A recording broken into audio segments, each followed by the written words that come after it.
Good afternoon again. Regular session, Mayor and City Council. And I call this meeting to order. Please rise for the Pledge of Allegiance and remain standing for invocation.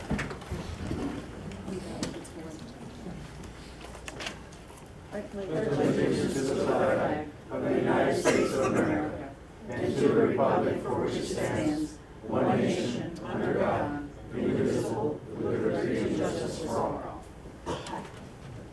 Invocation by Pastor Raúl Morayo. Could you please come to the podium? Iglesia Nuevo Amanecer.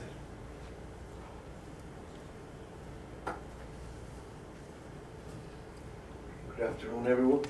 Just bow your head and just close your eyes for a second so we get this meeting started. Father, we just come before you, my God, this afternoon, Lord, just asking you to give us wisdom, my God, in everything that takes place here. I just bless each and every one of the persons that are represented here today. I pray that your wisdom will come to their mind and their hearts. Everything that is said and everything that is done that has got to be worked, my God, will be to honor and glorify you through the city of Nogales. I pray that you give wisdom to all the board members and everyone that's here tonight. I just pray your blessings upon the city and everything that takes place within this afternoon, my God. In the name of Jesus Christ, we thank you, Lord. Amen and amen. Amen. Thank you very much, Pastor. Please be seated.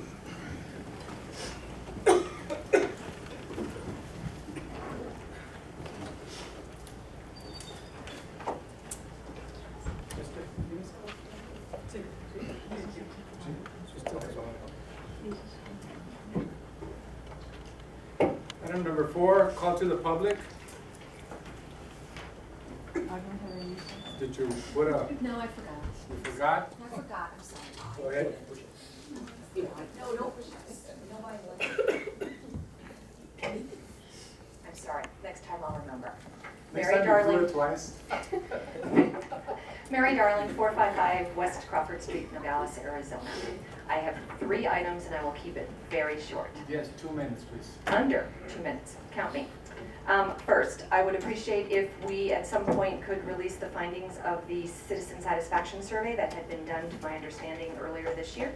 They have not been released as far as I know. So that would be great if we could have those released. Second, I'd like you all to seriously consider, as you discussed tonight about the brochure and tourism, et cetera, that as a citizen, I think we need to have a strategy. And I think the strategy is in place, and I actually think we're in the tail end of having a roadmap forward. So I would like you to consider that a wee bit longer as we look at investing in various aspects of tourism. And lastly, I have 2 thank yous. One to the dispatch officer at 911 when I called over the weekend because we were having an incident on our street. And I was saying to the police chief earlier that responded in a timely and a very friendly and professional manner, so I really appreciate that as well. And the other thank you goes to Lee Jacobs of the Public Works Department. Myself and another resident had spoken with him at the Nogales Mercado about 2 weeks ago. We were very excited to learn that citywide recycling was being extended to our part of the city. Finally, yay. And we spent about 45 minutes grilling him on various aspects of recycling. And he was pleasant, professional, and very passionate about recycling and about water, and it was really rather refreshing. So much so that when our neighborhood had a neighborhood meeting last night, Monday night, he had just gotten back from out of town, called me at 5:30, and he said, "Are you having the meeting tonight?" And I said, "Yes, we are." And he goes, "Oh, I just got back. I'll be over." Great. We'll be still meeting. He was over there in 20 minutes, and he must have spent 45 minutes with our dozen neighbors talking about recycling and what we can do to be more helpful. And he was, again, exceptionally professional and passionate about that. So 2 thank yous for the city of Nogales employees, so thank you. Thank you very much. You're very welcome. Thank you. Is there anybody else? And yes, I filled out a form. Where's it at? Oh, I hang my head in Oh, you shame. left it outside? Good evening, Mr. Mayor, council members, Mr. Deely. For as long as I have been coming to council meetings and speaking, there is one topic that I have been speaking about, and that is tourism. And I am so glad we're going to be talking about it this evening. I'm going to pass out some of these save the date flyers that the Nature and Heritage Festival and the Film Festival are working on. Just to give you an idea for a brochure or a little third of a shot of paper, we ordered 1,000 of them, and 1,000 cost us $158. Now, obviously, we all know that when you order them in mass, they get much cheaper the more you order. What I would like to extend to you is please, please separate this bed tax. We need tourism. You know, I've only been in Nogales 4 years, but I see such potential in Nogales. And sometimes it maybe takes a little somebody from the outside to say, you have such a wonderful town here, and there is such potential. You need to take action. We need to keep our tourism sites in good order, as well as good an order as you keep the existing buildings like City Hall. If we're having people come down to visit, things cannot be broken and expect people to be satisfied with broken and unkept historic sites. I would encourage you to listen to Axel Holmes' new project that he's been working on, the historic neighborhoods.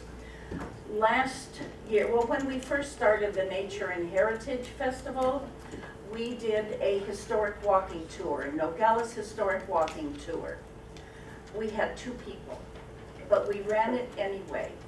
Year 2, we had 22 people on that tour, and it gave them an entirely different view of Nogales.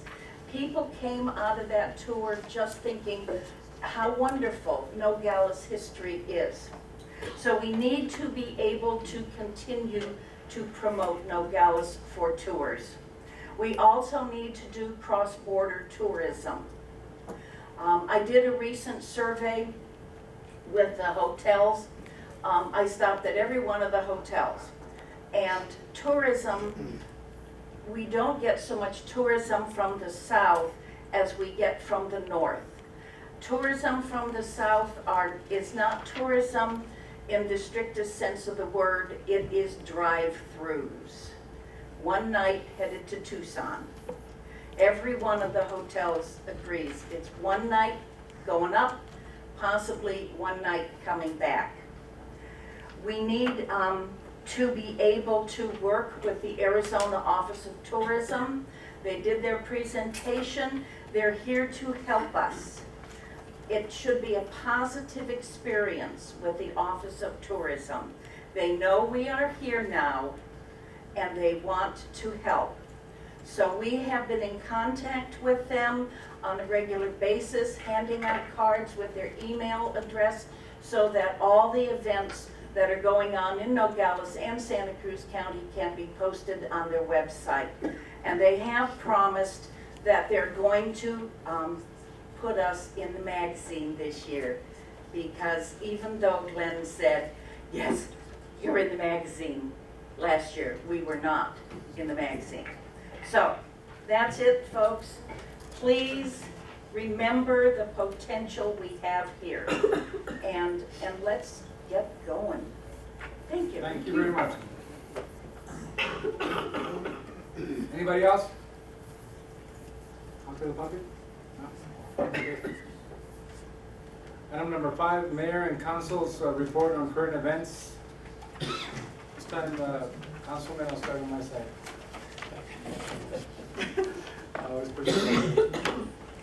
Okay, on September the 9th, we had our first meeting for Rachel's Challenge planning meeting, and that's going to take part on Thursday. It's a great event for bullying in schools, and Fredo's office, Carondelet is part of this, so the city is also in the county, so it's a good event. I recommend that everybody shows up, that they, it's for the kids, and not only for the kids, but it's also for parents. On the same day, I had an interview on Channel 13, in reference, they were asking me about the county's budget, but I didn't have anything much to say about the county's budget at the time. Or actually, I didn't want to say anything about the county's budget at the time. September 10th, we had the Binational Coalition meeting. It was a very good meeting, and we discussed the wait times at the border, and also we discussed the razor wire. Presidente Municipal Guzman was here, and with his representatives from Nogales, Sonora, and both consulates. And it was very important because that's what we're going to be doing. We're going to have dialogue, and we're going to have diplomacy before we have razor wire. And that's part of tourism, and that's part of image building. September 11th, we had the memorial ceremony in front of City Hall. A lot of people showed up. There was, all the agencies were there, and I'm very happy to be there. And Pastor, you were there with us too. Thank you very much. Same day, Mr. Dilly and I drove to Tucson. We had the transportation meeting with the U.S. Secretary of Transportation, Anthony Fox. And that is such a big plus for our corridor. And not only for Nogales, but everything that has to do with trade with Mexico and on the movement of traffic, east and west, north and south in the state of Arizona, for our own economy. And having somebody like that category visit the state and take all the information and take our packet that we presented to him for 189 Mariposa Road. And I was so fortunate to sit right next to him, and I gave it to him personally. So I told him it was good reading material for him on the plane on the way back to Washington. So let's just hope we can get something out of this. I strongly believe we will, Mr. Mayor, because of the partnerships. we were the only one to submit a packet, Actually, yeah, right? we were the only ones that submitted a packet of all the organizations there at the meeting. Then the same day, we came back, and then at night we had the memorial mass at San Felipe, the 9/11. September 12th, we had the PAC meeting in luncheon in Tucson. Very informative, also in transportation.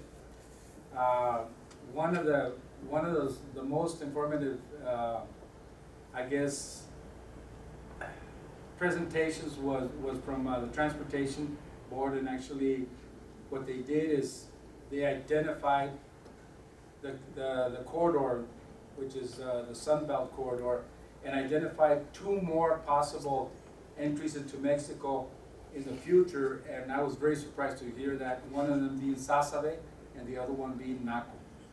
Not only San Luis, not only Douglas and Nogales, but Sasabe and Naco are even being proposed in the future, if it grows to that extent, to take the commerce from Mexico into the state of Arizona.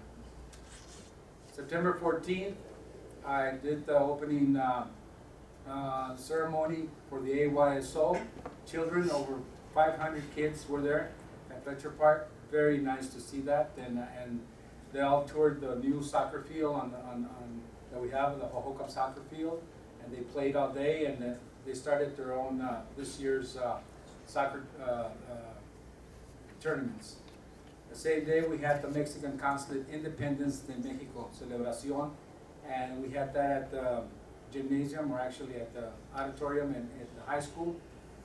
It was, if you weren't there, and whoever was there, this was unbelievable. This year was beautiful. I mean, they had the music and all the colors of Mexico there. I was very, very surprised. It was scaled, I mean, way, way higher than the other that we've had in the past. And then on September 16th, I attended the State of the City address in Nogales, Sonora. Mayor Guzman, a lot of good information, a lot of work in Nogales, Sonora, which will benefit us here in Nogales, Arizona. And like we both say, what happens in Nogales, Sonora, it also happens in Nogales, Arizona, and if they do good, we do good. So it's vice versa. On September the 8th, I had two radio interviews, one on Manantial and the other one Radio Geni, to promote the baseball, which was the weekend of baseball in Nogales. And also we talked about some of the projects and paving projects that we have coming in the near future for Nogales. September the 19th, we had the Nogales Night Out event. This is our 6th annual event. Like we've always done it. And Chief, I want to thank you, both chiefs, great job.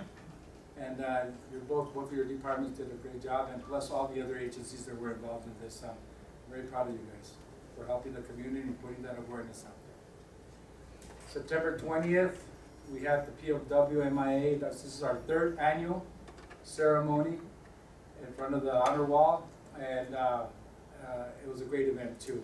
A lot of people showed up, and this is always in remembrance to our POWs and missing in action soldiers that are not with us right now.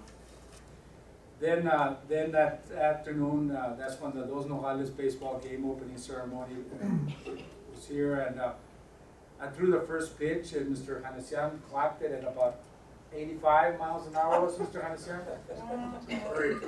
It kind of rolled into home plate, but it got there. It's not my fault the catcher didn't catch it. No, and it was a great day.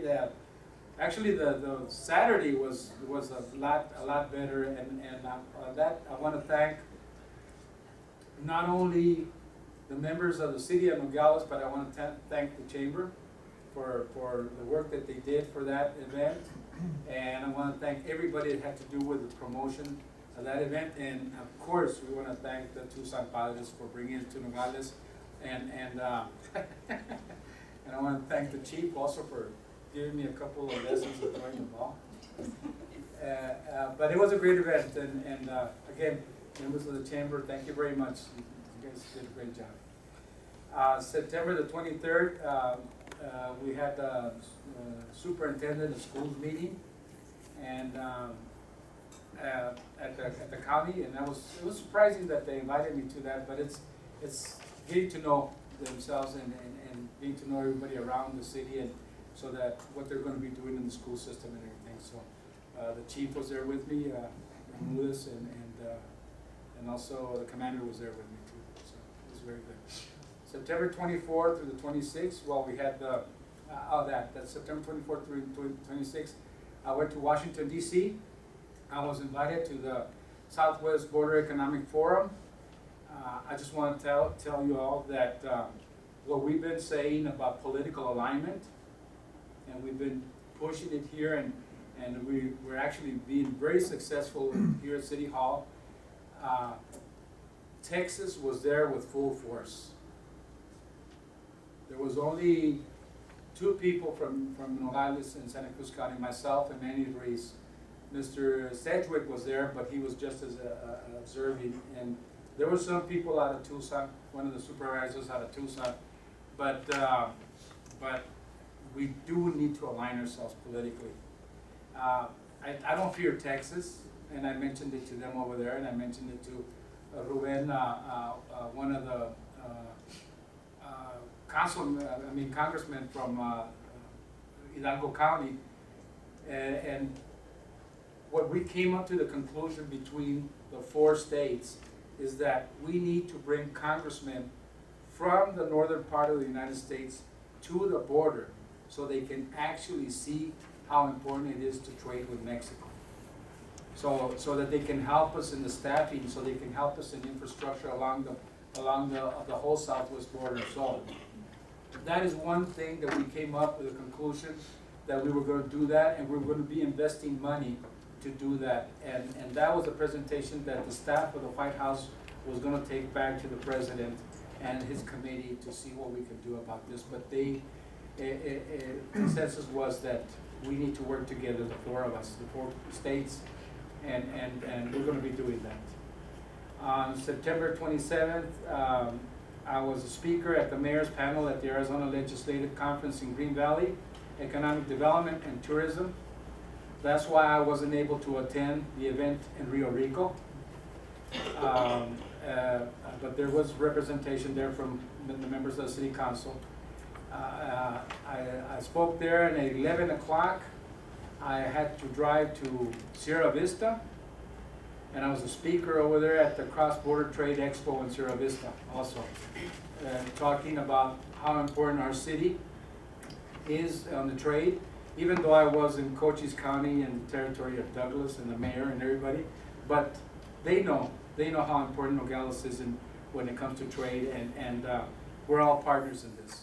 You have to remember Nogales and Santa Cruz County is part of Segal, and Segal is Cochise, Graham, and Greeley County also. And then that evening, I drove back and made it right in time by 8 o'clock to go to the celebration of the Club de Oriundos, their annual celebration that they have. And it was a good event. It was full of people there that are also very key into improving the image of our community.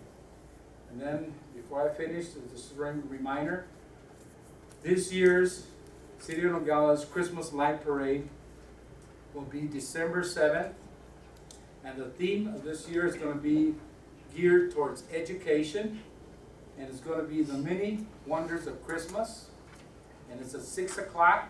We already have the applications for anybody that wants to be part of it with a parade, and this year's Grand Marshal will be Alfredo Velasquez, Santa Cruz County Superintendent of Schools.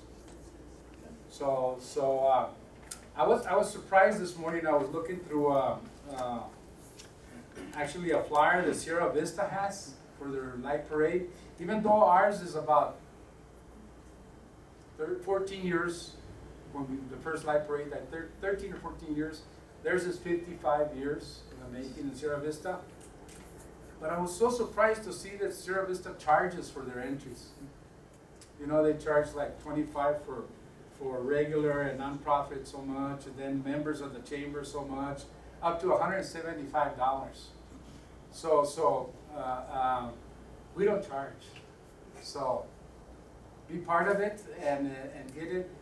Last year we had, I think, 65 or 70 entries, if I'm not mistaken. Let's try to make it longer and nicer, and let's try to keep a lot of these businesses open later, restaurants, because the only two restaurants you see and everybody trying to fit into them is IHOP and Denny's, because everybody closes. So if we keep those restaurants open and we push them up, Olivia, so you can help us out with that. Yeah, we can get this going, because it's a money maker, you know. We have thousands of people lining up on the streets, and let's make it a nice event and a good event. All right, next. Good evening. I didn't do a lot. On the 14th, I attended the Celebración de Independencia de Mexico at the NHS Auditorium. And then after that, we went to Frida's for dinner and drinks. And following week, the 20th, the 21st, and the 22nd, the festival at the Sacred Heart Church. The 20th was a poisa, 21st was a dance, and the 22nd the kermés. And it was very good. A lot of good food, a lot of people. I enjoyed it. Thank you. Thank you very much. Councilwoman? Okay, I attended the September 11 memorial ceremony. I also attended the police department promotional ceremony, the Nogales Night Out event, the Fiestas Patrias event at the Nogales High School. And Joe, thank you for all your help. You're welcome. You really did a lot. Thank you. I also attended the Fiestas Patrias event in Nogales, Sonora. I attended the Primer Informe de Gobierno de Nogales, Sonora. We're working right now towards the Dia de los Muertos event that is going to be November 2nd at the Consulado Mexicano, starting at 6 p.m. It's going to be the exhibition of altares for the whole week. I'm also helping the group of merchants from Ambos Nogales. They're going to have a Winterfest Dia de los Muertos event. That's going to be September the 2nd at the Walgreen parking lot from 10 a.m. to 10 p.m. Anybody that is really interested in having an altar de muertos, we're going to have a space available for anybody. And the event is going to be really something good for the community, so please be involved. Councilwoman, we are going to be helping out with that. Good. Advertisement. Thank you. Just to correct, that was November 2nd. Yes. Yes. Now, Councilman? Good evening. I also attended the police department promotional ceremony that we had here. After that ceremony, with Councilman Diaz and myself, we went over and had a meeting with the auditors from Alabama that were over here at the Gallows Housing Authority. And they were all pleased with all the reports and documents that they went over. They thought our director is doing a great job, so everything went smooth there. Also,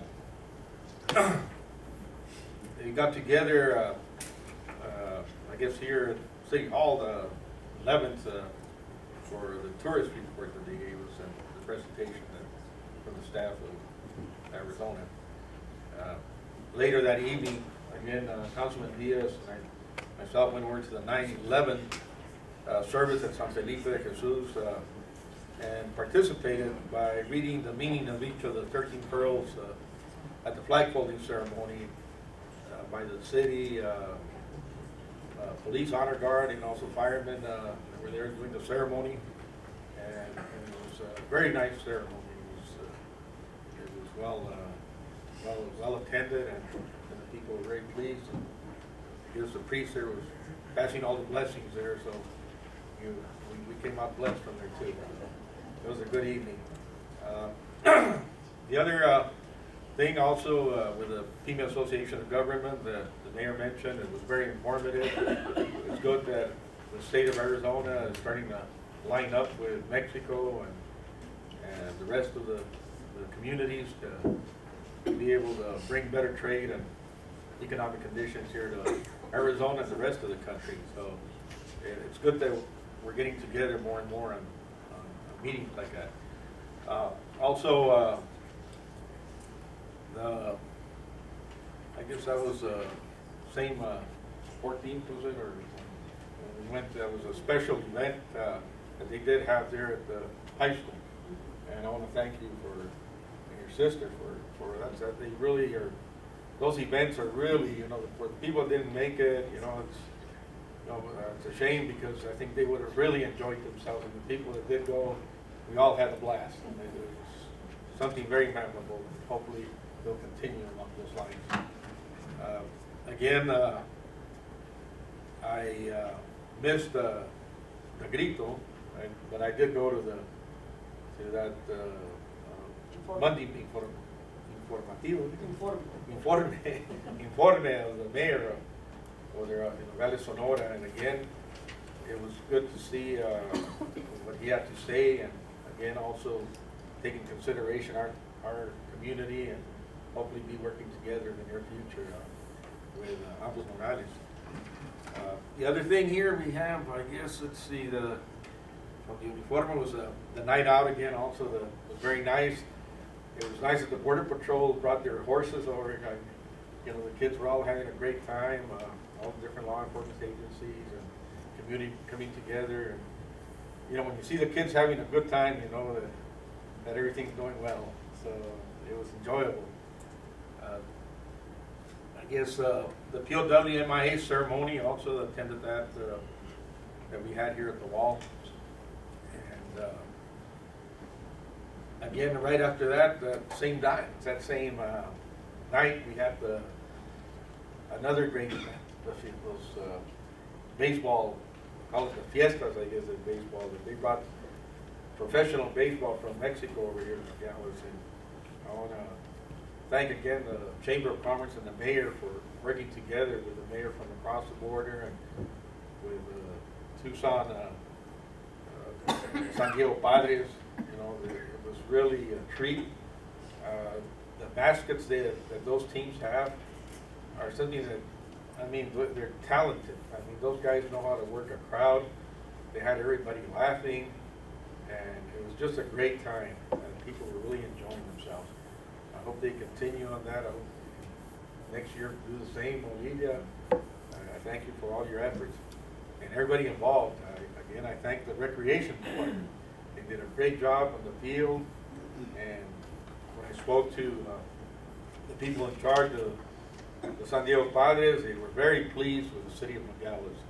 They said they got extreme cooperation from everybody, so I thank everybody involved, and the city police for handling very professional the crowd and all the activities around. So thanks again for such a great time for the community.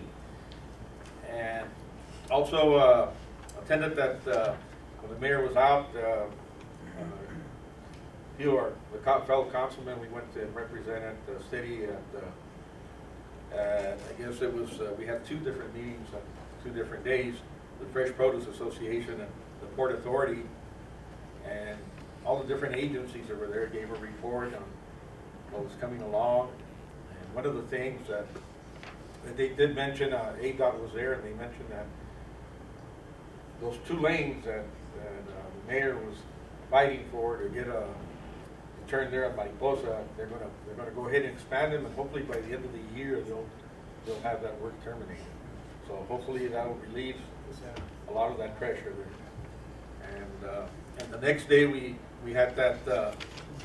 Actually, it was more of an impact study that also again we had it at Sunfed. It was basically the Port Authority and Fresh Produce setting the stage.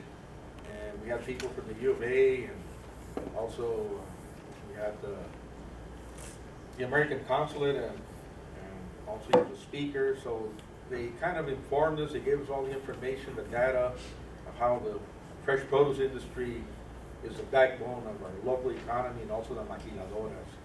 So I think that report's out already as far as the people want to download it from the internet. But it was very informative, and again, it was a good meeting, and again, you can see the community coming together and working, and it's great to see all these different aspects, especially the tourism and everything. I think once we get all those things going, I think we're going to revitalize Nogales. So I thank everybody that's being involved and getting involved, and for the ones that want to join the bandwagon, there's the people here that are speaking out, and just talk to them, and I'm sure they'll find a spot for any one of us that wants to join them. Again, thank you, and I guess to finish off, I'll mention this. It was a busy month for us, but we got to enjoy the end of the month, which was this past weekend, the 28th. Mr. Machado's daughter got married, and he invited us, and there was a lot of community leaders out there. We had a great time. It was in Tucson, but there was past community leaders and also people that have held office, but that live in Tucson, and a lot of people from Nogales, from the county, went over there. So we were able to get a few things, that we could talk about, and I think Mr. Dia probably has a little more of that on to that.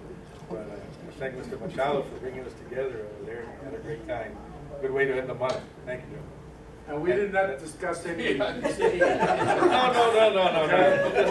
no violation of open meeting. No, not us. And we're all talking to different people out there. But anyway, that's my report, Mayor. All right, thank you. But I'd like to start out, Mayor, with going back to your statement that you make pitch at 85 miles an hour. We tried to correct it. It took 85 hours to get to the catcher street. did you hear me say it rolled into home plate? It actually did roll into home plate. That's my correction for you. On the 8th of September to the 11th of September, I was in D.C. Working with the Veterans Affairs Legislative Committee from Arizona. And seeing the news today, I don't think we got too far on it, but we still go fighting for the veterans' benefits. And that following day, we went to the Pima Association of Governments. In fact, that we all were there. It was very informative, very well prepared. The program was really great. And then we had the baseball fiestas in Mayo, Vamos Nogales. It was really great. Also, I'd like to thank the Recreation Department for doing such a great job with it, and the Chamber of Commerce for putting it together, and all the sponsors. They really did good. Then we went out to the Fresh Produce Association, and we had that Port Authority meeting. In the second meeting that we had there with Arizona Sonora Business Resource Guide, it was also very informative, and it's, I think, really pretty well in line with what it was said.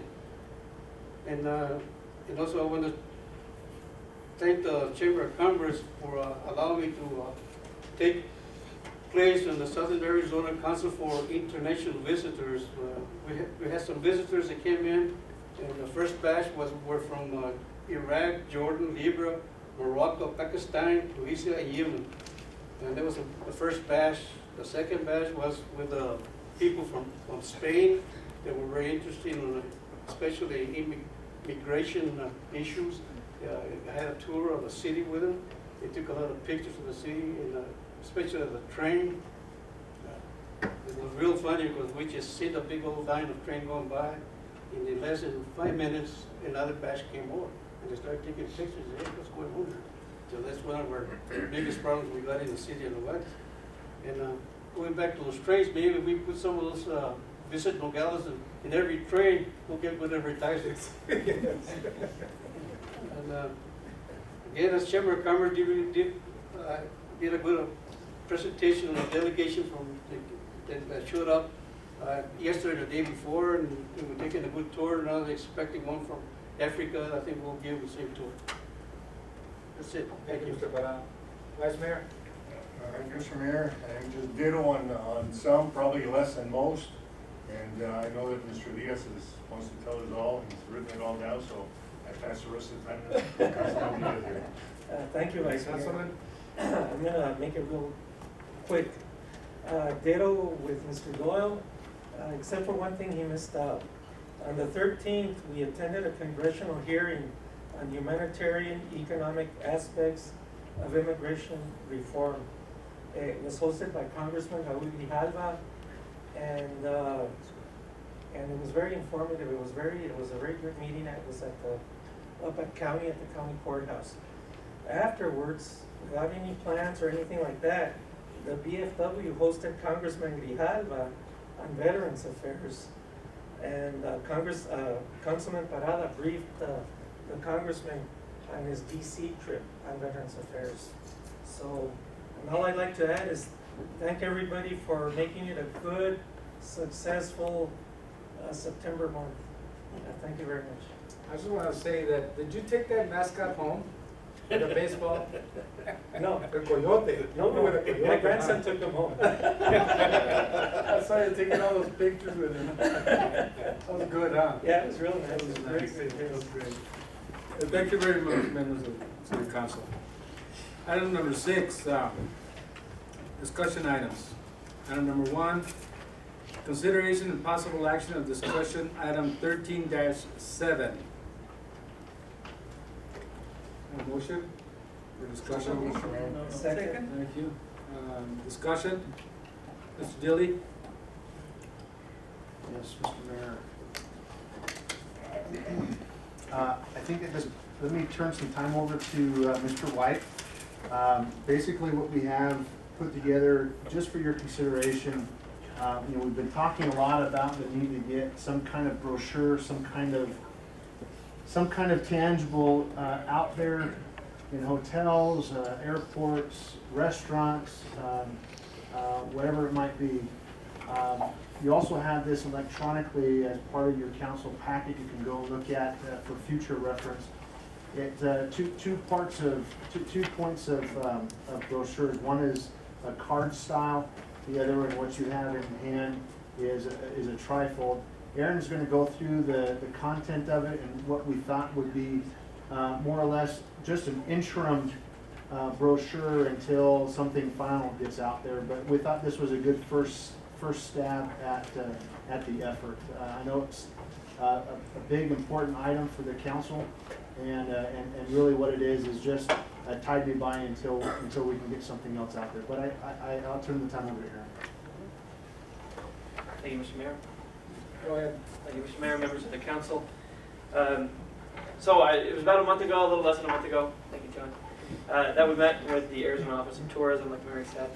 And staff heard it loud and clear that something is needed to put in hotels or restaurants or something, right? And as the staff summary says before you, the idea that you have in front of you is just a real simple brochure. It has a little map of Ambos Nogales. There's just the downtown area, about 30 places to see. The point behind this is just a Band-Aid, right?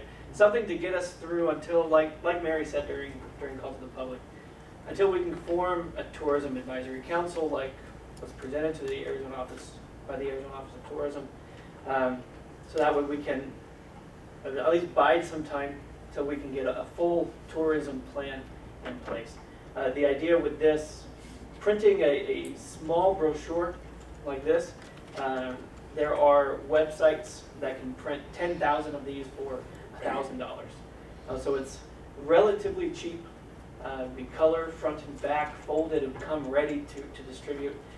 Our idea is that we would just hand these out to local places here in Santa Cruz County for now. The hotels, restaurants, just the places where tourists are hitting when they're already here.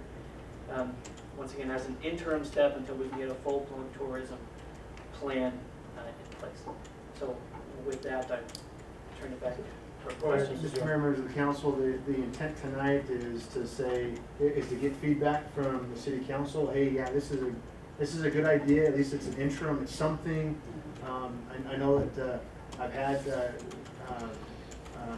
last minute sidebars on some concerns about, okay, how are you going to distribute these things? Is it going to be regional? Is it going to be much broader than just here locally? But the idea is this is not a permanent solution. This is just something to get out there. I applaud Aaron's effort in terms of having the initiative. This was self-motivated. He just heard what was going on and said, hey, I can put something together, and here it is. So, it's open for input. If you like it, if you don't, if you like it and you want a couple of changes, we're able to incorporate those things. But it really is just an interim solution until we get this machine going that's been presented to you by the Office of Tourism. I want to thank you, Aaron, for doing this. So nice. And it is, like you say, Mr. Dilly, and also you, Aaron, it's something that is just a beginning. I don't know if members of the council, you want input on this, or you want to do something down the road. This is just, I don't think we have to make a decision on this today, but I think we can, yes, Vice Mayor? I think we have to make a decision again. I just came back from Phoenix. Nobody knows Nogales exists. Nogales has been eliminated from the map everywhere. Again, 35 years ago, a magazine, I believe it was Cracked, that was the name of the magazine. It was like Mad Magazine. They came out with an article, and the name of the article was Places to Go, but Don't Tell Anyone. That's Nogales. And Nogales was one of the 10 places that they had in there. And they had a story about a girl named Penelope that lived on top of the Safeway building downtown Nogales. And then she went to Zula's in the morning and told the whole little story. But it says, but don't tell anybody. It looks pretty much that's what's happened, right? Nobody knows. Again, I was up there, and there's a magazine called Western Outdoor Times, Arizona boating and water sports, hunting, everything. Santa Cruz County isn't even mentioned in this magazine. I talked to some people from Kansas that gave me this magazine, right? And they had gotten it there. I guess they're part of a group, and they sent it to them. Didn't even know where Santa Cruz County was. Didn't even know where Nogales was. They were in Phoenix, right? So this is fine to have it here in Nogales, but the people are here. Once they're here, they're here. Basically, we got to get them to come down here. We got to get our name this side. I like this. This I really like, right? About the rediscovering Nogales, because it seems that we have to be rediscovered because we're getting further and further. Again, if anybody wants to go take a look at downtown Nogales, take a look at downtown Nogales, Sonora, Cayo Obregón. Take a look at it. It's deserted. It looks like Morley Avenue is going the same way. I mean, I have never seen, and I'm a big Morley Avenue person, I have never seen 6 empty buildings on Morley Avenue. Never. I have never seen something like that. And my understanding, there's gonna be more people leaving.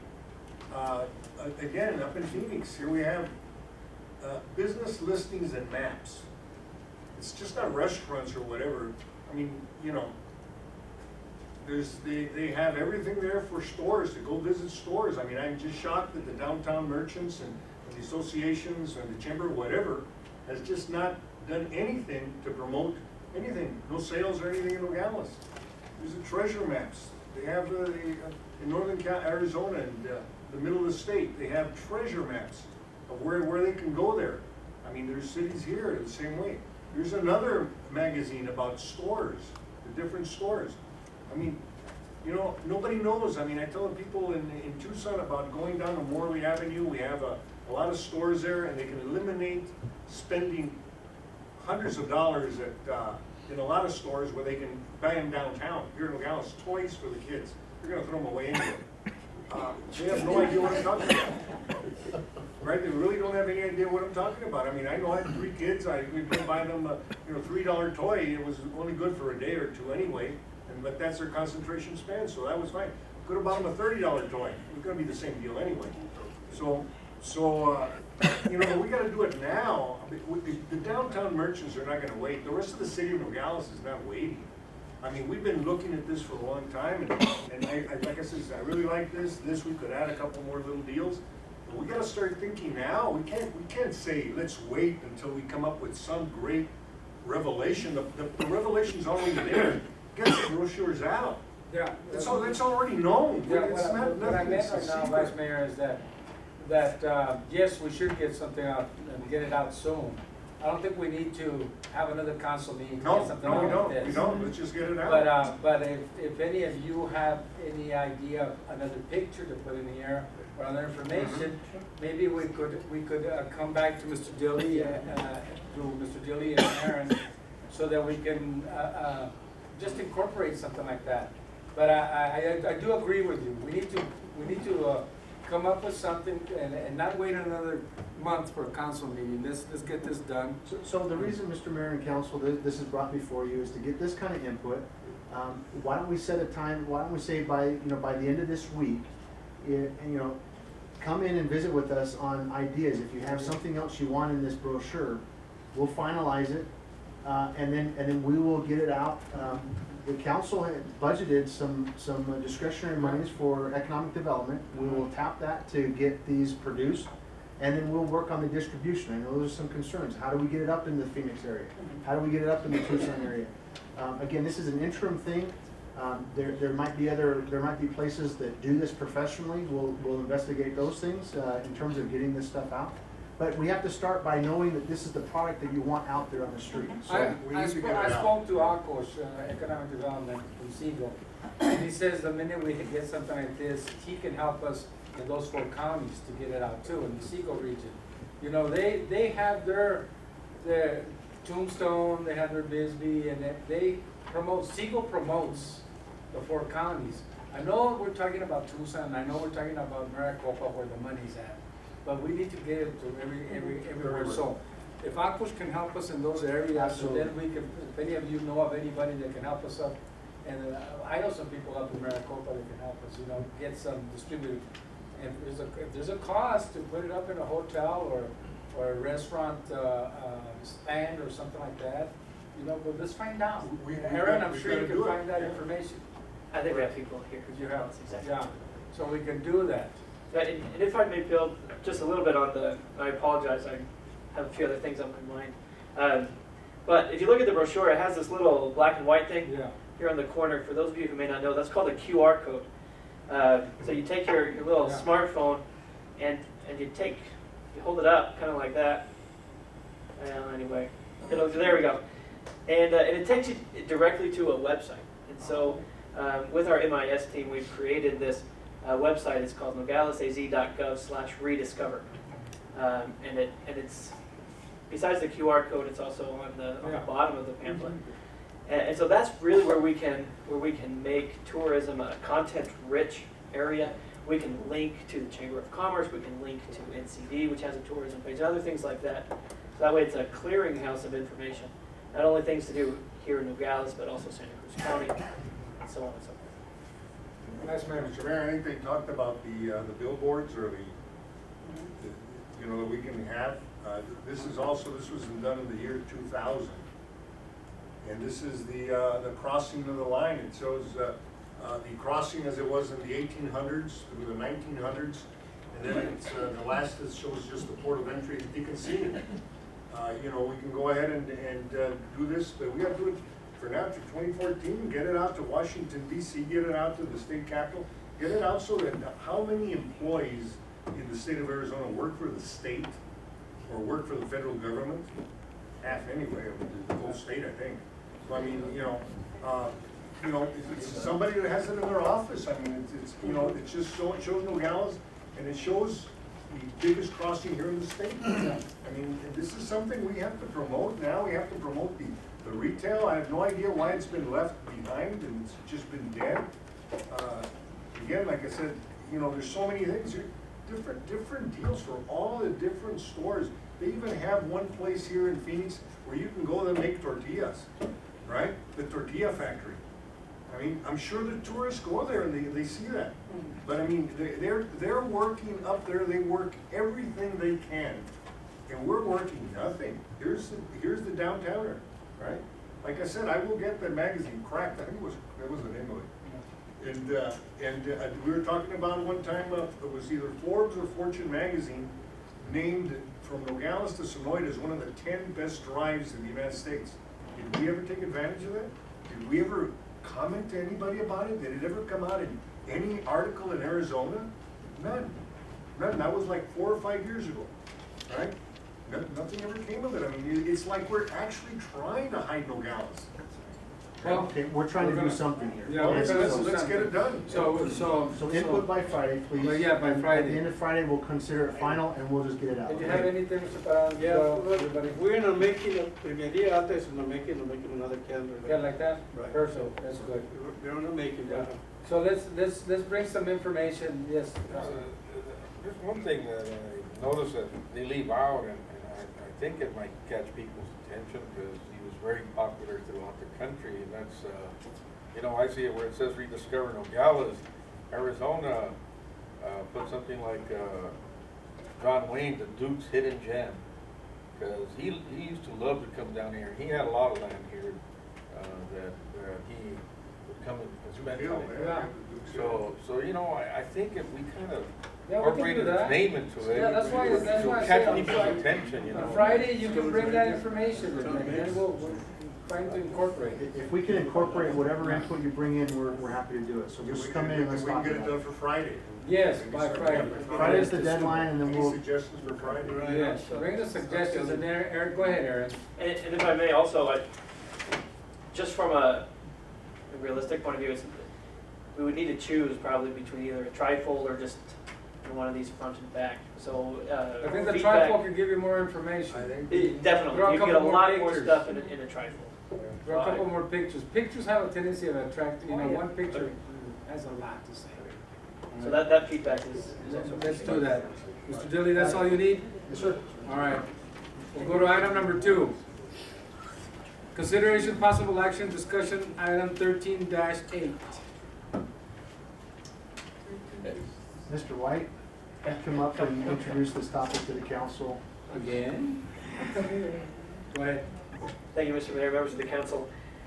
So, as was mentioned during the update, your current events, on Thursday at the Port Authority's meeting, the gal, her name escapes me, Peggy, I think was her name, from the Arizona Daily Star presented this Arizona Sonora Business Resource Guide. And so, together with the Arizona Daily Star and the Tucson Hispanic Chamber of Commerce, they're creating this guide. It's a 70, 80 page type of guide that will include pertinent business information for businesses. So the goal is to get the guide into hands of people making decisions about business location, or creating or relocating or expanding business within the Arizona-Sonora region. As you will see in the item before you, there are 3 different sponsor levels that she spoke about. The one available to us, the others have already been occupied, is the silver sponsor level at $5,000. And so, just to let you all know, the Tucson Mayor's Office is the exclusive sponsor at the $10,000 level. So obviously they get the biggest benefits. I feel that this will be a very Tucson-centric publication. But after speaking with Peggy on the phone, I have not heard any confirmation that there is any representation of sponsorship from the Nogales area, either on our side of the border or on the other side of the border.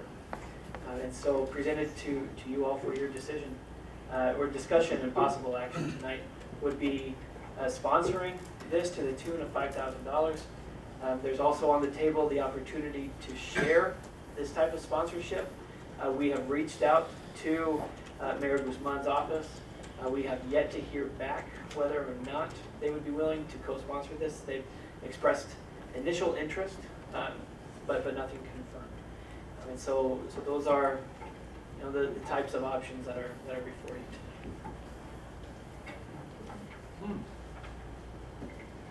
What do you think, Mr. Dillon? Well, you have to decide in which ways you want to stretch your dollars. Obviously, this falls more in line with what's being recommended by, the types of things being recommended by the Office of Tourism than perhaps securing a spot on national television. But the staff's responsibility is to try to bring these options in front of you as a city council, how you want to spend those scarce resources by way of economic development. I'm looking at the map that's part of the material that is in your packet on your iPads, and Nogales is prominent. It's just be a matter of accentuating that with a sponsorship. That comes to the cost of about $5,000. Could be less if we're successful in getting a partner with Nogales Sonora. Maybe some political help.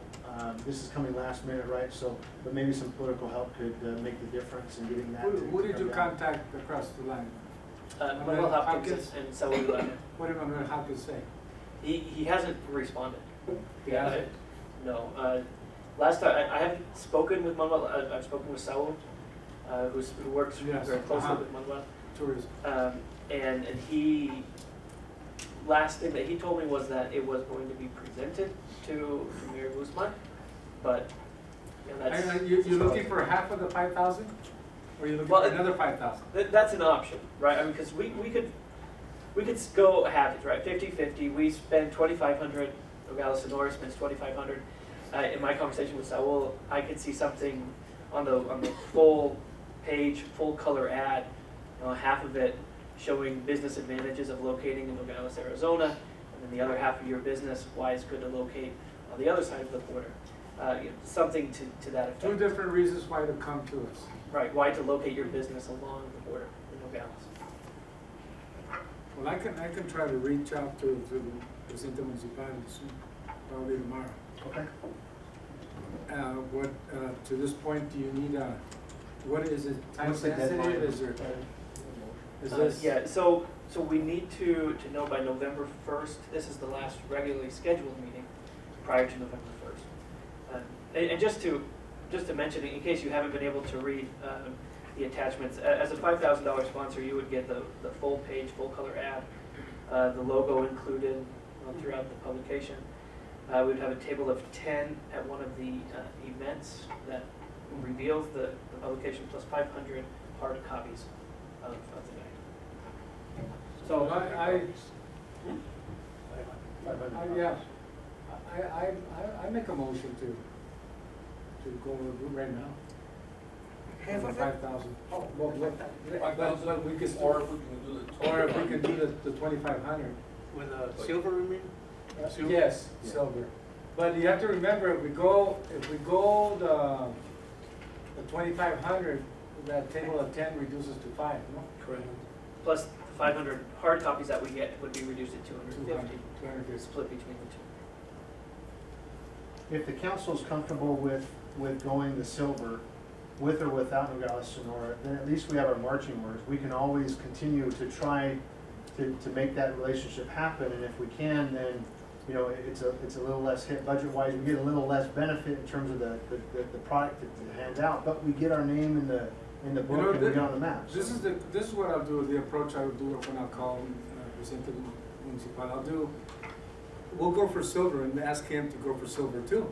Yeah. So we have 2 silvers Yeah, yeah, and 2 opportunities for 2 different pages. certainly an option.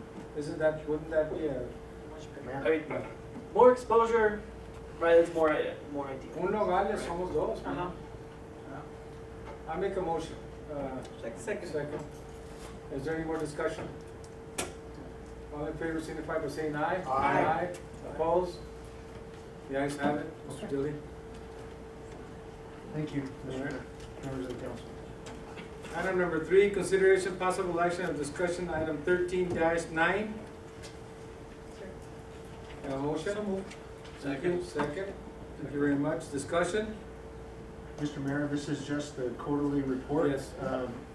Per the contract, there's an opportunity for the chamber to come before the city council and make a presentation on quarterly activities and then answer any questions that you might have. So that's what's happening tonight. What we got by way of submittal for the packet was included in your council packet. So if you have any questions, I know that chamber is represented here tonight. Is there anybody in the council that would like Do we, represent? Go I ahead, just Mr. want Perez. to bring it out again, if we get the same thing from every organization we sponsor like this, Oh, absolutely. do we require this, kind of the audit, the numbers? Yes, sir. You do? I haven't seen one yet. This is the only one I've seen Yeah. from the Chamber of Commerce. I think you're actually getting monthly reports from Monthly the reports, Port yeah, Authority. but not on numbers, you know, what they're spending the money on or anything. I'd have to check that. I thought that you are getting budget in terms of expenditure reports. I haven't seen any. Okay, well, I'll check in on that, but basically the same requirements are per the council direction, and then we went through and modified the agreement, and it's supposed to mirror, you know, essentially the same functions in terms of obligations for the contract. Yeah, I believe, Mr. Mayor. Go ahead, I think Councilman, you have if we're referring to the Port Authority, right? Bruce Bracker sends us directly to our, I think there was 3 of them, 3 this past month that, what they were doing, what they were spending on, right? That was on our. I haven't seen a report like this. Maybe. I've seen the revenue reports. Do you want a presentation from the member of the chamber, or?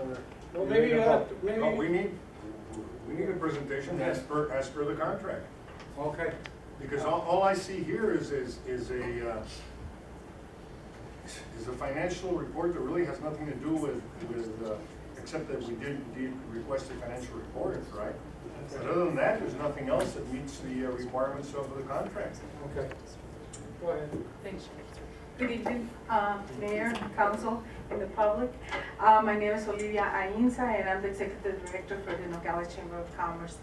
On my report, as a matter of fact, I have good news for you that is going to be some other events coming in. But first of all, I would like to thank everybody, especially the mayor, the office, for the participation on the baseball game. It was a fantastic event. We didn't have the turnout that we wanted, we were expecting. However, we've been getting a very good comments about the event, and not only that, something that people was able to enjoy. Also, Mayor Garino, unfortunately, I couldn't be at the meeting that we put together all the chambers last Friday, the Arizona Chamber executives. We all chambers from all the state, we get together and form that conference, and I hear good comments out about the presentation that you have with us. The reason why I couldn't attend last Friday's meeting is because I was invited to give a presentation to a motorcycle riders conference that is coming from Canada to California and used to go to Baja California. Due to the negative media and all the violence that is going on supposedly on the borders, they want to see if they want to go ahead and bring this conference to this area. But when they said this area, they were stopping in Tucson. Okay, so I was invited to see if I wanted to go and give a presentation on coming to the border. How many bikers, or excuse me, how many riders would be involved in that conference? It would be 250. So what I did, I went ahead and gave a presentation of what we have to offer. And I have to say, I'm very, very glad that Linda, Mary, and all of you are working on tourism, because I think this is the only way that we're gonna go ahead and make a difference and expose Nogales and all the great things that we have to offer. So if you do the brochure, or if you do the guidebook, it's gonna help a lot if we want to continue bringing this type of conferences to Nogales. So that's one of the things that we're working right now to bring that conference, and hopefully we're gonna, everything looked really positive. They want the police to escort them from Tucson to Nogales. And I said, wait a second, this is not right. So I had to go ahead and explain and give, thank God there were people from the community that they attended with me, and they participated, and they talk about how you leave your car with the windows down and you don't have this problem. They wanted the chief to go ahead and talk, but it was a short notice. That's why I didn't invite you next time. But anyway, so hopefully this is going to be something good for Nogales, because it's not only because of the brochure that the public tourist visitor is going to see and say, oh, I want to go to Nogales, but it's also to experience what we experience here in the community. So I thought it was a great, great opportunity for us, and I'm hoping that everything goes well so we can go ahead and bring it and this will be like in the fall of next year. That's one of the conferences. The other one is that we're working right now for spring to bring one of the national recognized circus to come to Nogales. And that will help a lot Nogales because of the people staying in hotels, people coming from other places. And that's something that is also being worked, because like I said, they need to come and experience what we have here in Nogales or Santa Cruz County. So those are the two big projects that we're working right now. As we go along and as they require more information, or if we can come and ask for your support, I hope that you can support us and give us all the information, or if you would like to attend any of these meetings where we're giving the presentation, I will love to take you with me and just, talk about what you are representing the city of Nogales.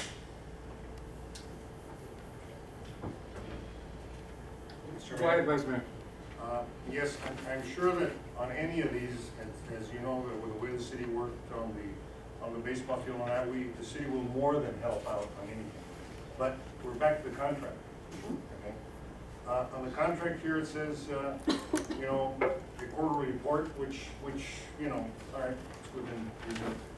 It says here, a minimum of 50% of the funds allocated by the city shall be used for the creation and distribution of promotional materials for and on behalf of the city. And I think we discussed about the brochures, and I think the city has now usurped that position, taken it from the chamber, because this should have been the function of the chamber. And I think it was what was intended when you receive the money. What has been done on that? Okay, well, when we reviewed the contract with Mr. Daly, you're right, Mr. Hennessy, that was one of the requirements to have a brochure. However, for us as a chamber, it's not just by creating a brochure and just giving it to them. We needed to have, like every other city, branding. When we talked to the Department of Tourism, they mentioned, well, Nogales needs something, a branding, that we could go ahead and say, visit Tucson, visit Nogales, visit Sedona, something that could go ahead and differentiate Nogales from other places, just the economic development, just the trade and commerce and all that. So that's the reason why we have the presentation of the branding and marketing, because we wanted to go ahead and continue going by the contract, by creating the brochure, but having some foundation. In our way of doing the things, we said we don't have a foundation, how to go ahead and do a brochure. So that's the reason why we wanted, you are focusing on a brochure that has a lot of information, and I really liked it. I think Aaron did a great job with that. But it's not only that brochure, but I think we need history on a brochure. And if you may I can bring you the brochure that was created by AJO Chamber of Commerce. And Ajo is only 4,000 population. And I got the idea, and so that's why we went through the whole process of doing some branding for Nogales. Unfortunately, when they gave the presentation, I wasn't here, but I couldn't answer a lot of questions that you had on that presentation by going with that. That's why we did the whole package, the whole thing. We were going to be doing a website, a brochure. We were going to be hitting the social media like we talked on the presentation. There were many, many other factors that we were going to be including in that branding and marketing presentation. So in other words, we really haven't done anything on the brochure. On the brochure, no, sir. Nothing. We did just the other project that. Again, like I said, that was one of the deals, a minimum 50%. You know, there was a report to be given to the city, number of visitors at the visitor center by different visitors categories. Updated on the creation and distribution of promotional material. Financial report. The aggregate report of an increase or decrease. You know, you gave me a list here of roughly 200 people, right? I mean, you know, I've been talking to the downtown merchants there, and I think they're all, again, have you seen downtown? Have you gone downtown? Have you talked to the merchants? Do you see anything happening there?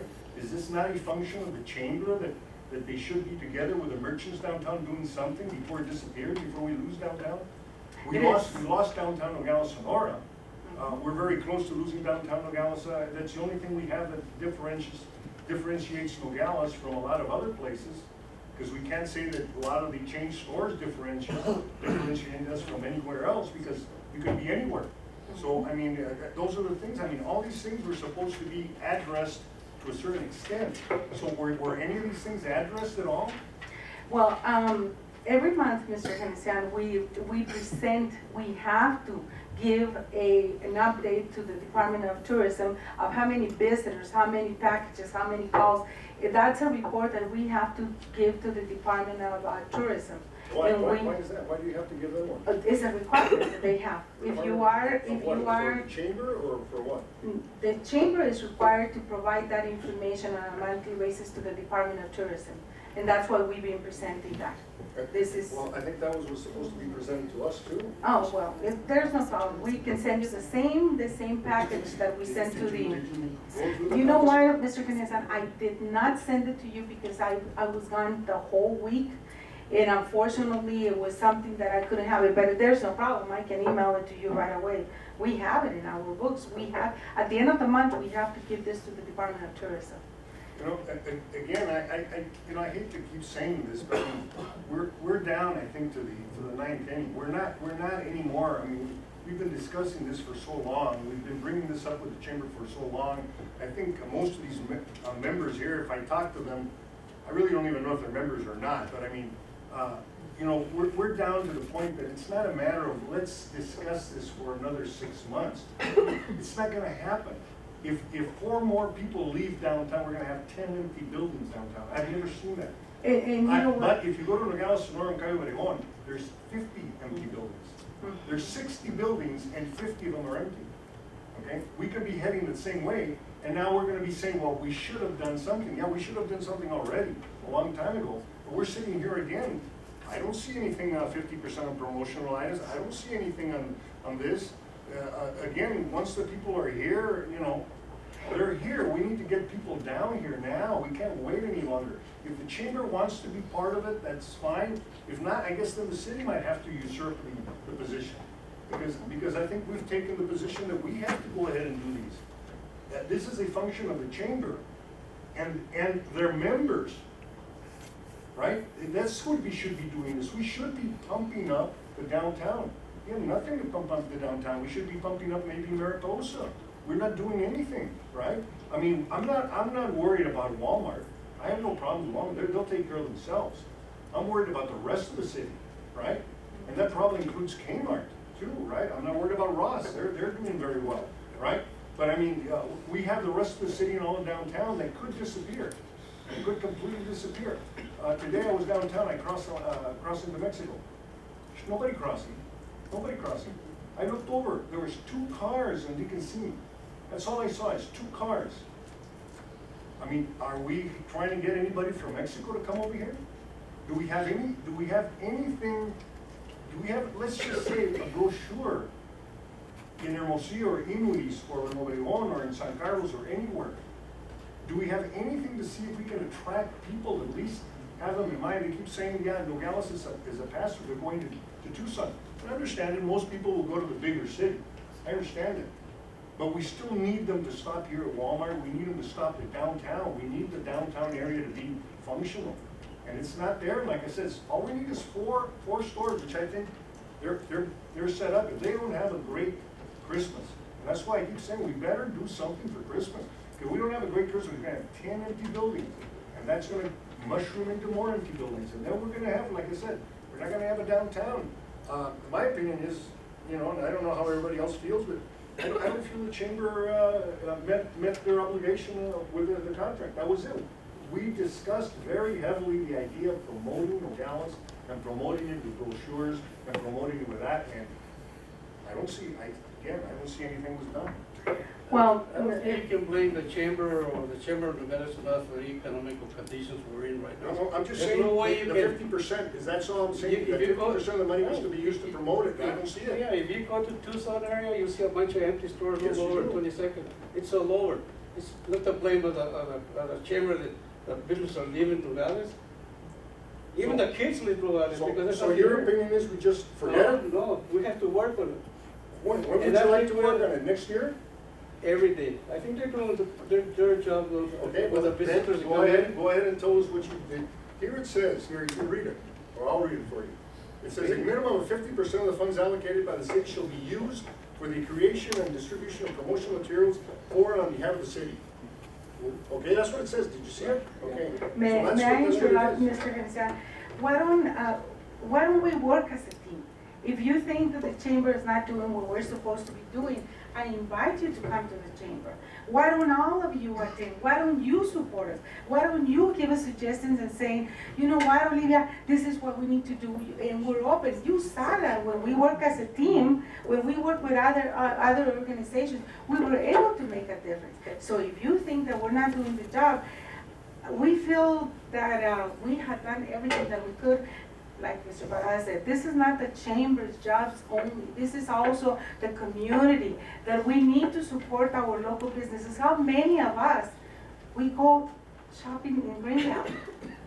Now, is not something that the chamber is gonna go and say, you know what, you need to buy. Now, if you talk about the downtown, I'm sorry, Mr. Hennessy, but we do the best that we can to refer them just to go ahead, and you were witness yesterday, the day before yesterday, when we were at the restaurant, we were talking about the downtown, everything that we do on the marketing strategy that we work, we mentioned about the downtown. We went ahead, we're working very closely with the Visit Tucson, because they allow us to go ahead and put our events. We're doing a lot of things. Maybe you might not see it in a brochure, because if we are realistic, a brochure is not gonna just bring visitors to the area. We also have to go and put our face, inviting them. The personal touch is the one that is gonna make more difference. Why is Mayor Garino attending to all these conferences? Because he wants to go and say, here we are, Nogales is open for you. And I don't think that a lot of people are doing that. Why? Because it takes money, it takes effort, it takes time from all of us to go ahead and do it. So that's why I have to say, we're doing it not with a brochure or not with sending information. No, we're going like Mr. Parada talked about the delegation that we had yesterday. We are waiting tomorrow for another delegation. Come and experience. It's not the violent community that everybody's talking about. So yes, you're right, Mr. Hennessy. We have a contract, and maybe in your eyes we haven't complied because those are not tangible things that you could say, okay, I have a brochure. But Jorge can tell you how many conferences we've been going. We made a bid, we submitted a bid to bring another conference, and you're aware of the Rural Community Conference, and it's in August of next year. We're crossing our fingers that we could also bring that conference for 300 people to come and experience what life is being in Nogales or Santa Cruz County. Like I said, We might not be doing what you expected, but because we don't have a brochure, but we're doing many other things that maybe you're not seeing. I invite you to come and sit in our I do not board. disagree that you're not doing anything, I'm not saying that. I think we're all working, we're all trying to work together, the city is trying to work together, we're trying to do a work, everybody, the mayor goes out, all the councilmen go out, everybody's trying to attract. That's a given. I'm not discussing that, I do the same thing.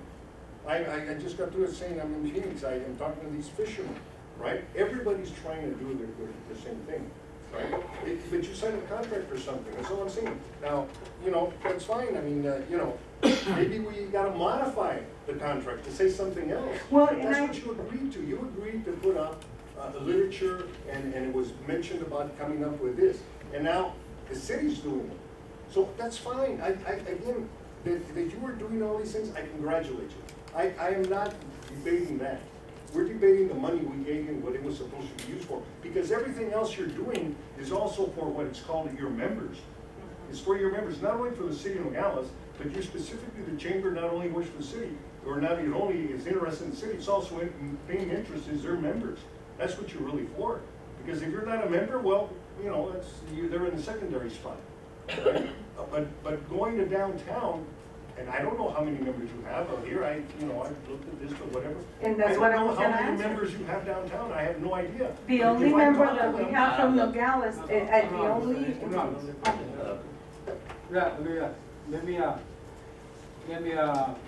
Let's have a little bit of civility here, okay, before it goes out of control. And if you're gonna speak, Yeah. you, Okay. I I'll ask have to for direct you permission, to speak. yes. before you speak. Mr. Hanesian is, what he's saying is the truth. It's a contract. We have to abide by the contract, all right? But we also, as a city, as members of the council, and my administration, we also have to be able to work with you. We all have to work together. We try to do the best to work with the Fresh Produce Association. We try to do the best to work with the Port Authority. We try to do the best to work with the county government. It's not easy. It's not easy to work with everybody. But right now you said you invite us all, don't do that. Because you already have 3 there. You get 1 more, it's an open meeting or violation, so I'm just gonna remind you of that, okay? As we post a meeting with you in your chamber. What I recommend is that, okay, we continue helping you out, but I do recommend you start working on something. That branding promotion you brought, the day you weren't here, that you sent Arnold over here, Arnold couldn't explain anything, okay? He couldn't explain how much it was gonna cost, how much they were paying that lady. That lady didn't wanna say that they were paying her, couldn't explain if the branding was gonna belong to the city, to you, to her. Are we gonna be paying on that branding for the rest of our lives? Couldn't explain nothing, okay? And then she whispered it's gonna cost about $18,000. Well, $18,000 is what we give you. And then Arnold says, well, we're gonna come back for some more, Mayor.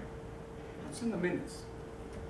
We're gonna come back for some more, and I said, no, you're not. You're gonna come, if you want more money, you go to your members. Okay, because like Mr. Hanesian said, it's true. This is the whole city, not just the city government doing this. The businesses, if I had a business and I'm a member of the chamber, I expect the chamber to do whatever I expect them to do where I'm paying for the dues. And I'm sure they expect you to do the work. Because I would be on top of things if I'm paying you. We pay $6,500 here to be dues. How much does the county pay you for their dues? ¿Verdad? Yes. The county doesn't pay you anything, but we are. We're trying to be good stewards. We're trying to do good to help you. So if we're gonna help you, you help us. You come up with something too. It doesn't hurt to have a brochure from the city and a brochure from the chamber. But come up with something. That thing about the branding, that's old story. Forget it. Because it wasn't really presented properly, and there was nothing that you could really sink your teeth into. okay? Because you sent the wrong people to talk to us the last time. And you just don't come out and say, you know what, we're gonna come back for more money, members of the city council. You don't do that, when we're already giving you $25,000. We're giving you $25,000 to help the community, not to help this council or this government. It's to help the community, okay? So, we're gonna go with this. I'm gonna make a motion that you do get your money. And if the members of the council make a decision to give you the money, let it be. But I will support you in this, because I'm very happy with what you did with the baseball. Even though it wasn't the turnout, I thought we did a great job, and we did it in partnership. Let's do that more often, okay? Let's stop this. You need to come up here and bring a presentation and say, members of the city council, this is what I bring you today, and this is what your money is buying for the city of Nogales. Bring that to us, Olivia. And todo lo que te pido. All right? I make a motion. Second. Second. All in favor, signify by saying aye. Aye. Opposed? Yes, thank you very much. Thank you.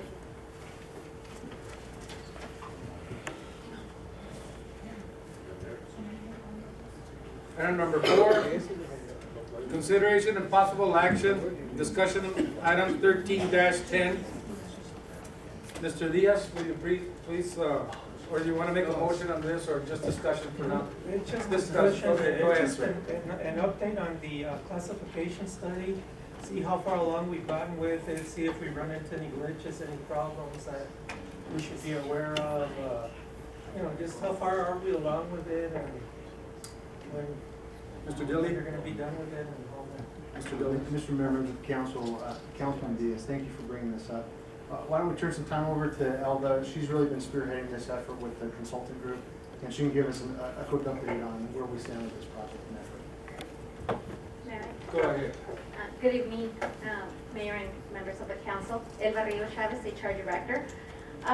The deadline for all employees and also the directors to return to HR all the position analysis questionnaire. This is the form that the employees had to fill out, really telling the consulting firm what do they do every day, the percentage of the time.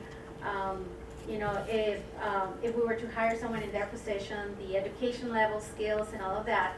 And also, part of this analysis, it was conducted by the directors, just really filling out their portion, you know, did they miss something, you know, this is correct, this is not correct, and all of that. We received all those on August 30th was the deadline. Obviously, we had some that we were missing, but we worked closely with the directors, and we did get those. Everything was already sent to the consulting firm. They are reviewing all the information. I've been in contact with them. They've been requesting information on the employees list, position, titles, and all of that information in order for them to further review the information. They will be sending us, you know, just recommendation on some title changes and also formats of the job descriptions. What do we want to see? Do we want the same format and things like that? But they are in the process of reviewing all of the analysis that were sent to them. Do you foresee any changes, minor, major? Well, I do, because obviously the job descriptions we're talking, some are very old. Some of the positions were combined because, you know, some positions were not filled yet. We combined. A good example that I can think of is, you know, obviously our HVAC and facility supervisor that was changed. And, you know, that could be a change, even though we do have a job description for that. Again, there could be employees are, you know, we are asking for more things from them, so. But- Educational requirements, for instance? Absolutely, yes. So obviously, you know, there's gonna be a lot of conversation. They are reviewing this. If there's questions and all that, that's the communication with the directors. They will bring something forward. If there's questions, you know, because they have the job descriptions that we currently have. If they see major changes, those are the conversations that we will be having and discussions. I will definitely continue to keep you updated through the monthly reports, and if there's any major things coming up, definitely through memos and all that. Yes, go ahead, Mr. Dillon. Councilman Diaz, members of council, you know, If you, I just strongly encourage you to take a look at these monthly reports that you're getting from the directors. A lot of these monthly reports include some of this information in terms of an update on where we are with some of these things. So I just really strongly encourage you to do that. If I did want to clarify the process that this consultant group is going through and what your staff has gone through in terms of getting to this point. The questionnaire was actually pretty involved, and every employee was asked to fill this questionnaire out. And then HR was really specific in terms of saying, okay, as a supervisor, when you're looking at what your employees have filled out, you can't touch that. You know, and I can't tell you how many times Ella came in and told me, hey, you can't touch that, you gotta work on this other sheet of paper. So, but then the supervisor looks at this and then on a different sheet of paper, makes their own comments, so that when the consultant sees it, they're seeing fresh, uninterrupted input from the employee, and then they're seeing fresh, uninterrupted input from the supervisor. And then they're taking a look at what, some of the other models and standards out there for those positions, and then they're gonna come back to us at the end of the day with updated job descriptions, things that help clarify the positions that we're asking employees to satisfy. And then they're gonna come back with recommendations on titles and things like that. So, it's gonna be a pretty good product at the end of the day, I think. If I may add something, I do have to say that we got really good cooperation from our employees. They were here, asking HR, how do I fill it out, and, the purpose. We had really good attendance on the briefing meetings, explaining them, but afterwards, they were here asking questions, so really good participation from all of our employees. Somebody else, is that right? Good? Anybody else? Preparada? Yeah, I'll see that your office will give us some of the procedures you're taking. Absolutely. Is that right? Yes, that's right. Mr. Brown? Thank you very much, thank you very much. You're buying lunch. Councilman Diaz is buying lunch. Vamos todos. So we'll just leave it at that, Mr. Dilly, and then Yes, we'll just finalize it later on. Oh, yeah, we'll okay. keep the council updated as All well. right, thank you very much. Item number 5, consideration possible action of discussion, item 13-11. Councilman Parada? Yes, it's been a lot of months gone by, and I want to know if they had made any attempt, on the other side of the fence, if Unisource has made any kind of attempt to meet with you guys, over this long period of time that we've been discussing this customer service. Go ahead, Mr. Dillon. So at your last regularly scheduled meeting, there was quite a dialogue on this, and if I'm not mistaken, we actually had a representative of Unisource, in the audience. From that point to now, I know that my office has not received any kind of outreach from Unisource. Joe, on your end? Well, there was an initial, Well, that was before this last meeting. no, it was after the last meeting, where they called initially and they offered something, some remedy or something, and, which wasn't really much of a compromise, and then they just dropped the ball at that point. So we have a meeting scheduled on the 16th of this month. And we'll be able to update the council on where that lands us. The last direction we received from the council, obviously that there's legal remedies that we could pursue. The council elected not to immediately pull that trigger and directed Mr. Machado and myself to meet with Unisource, continue the dialogue. Obviously, they know what your concerns are. We know where they sit on an interpretation of the franchise. Well, that's dinner too.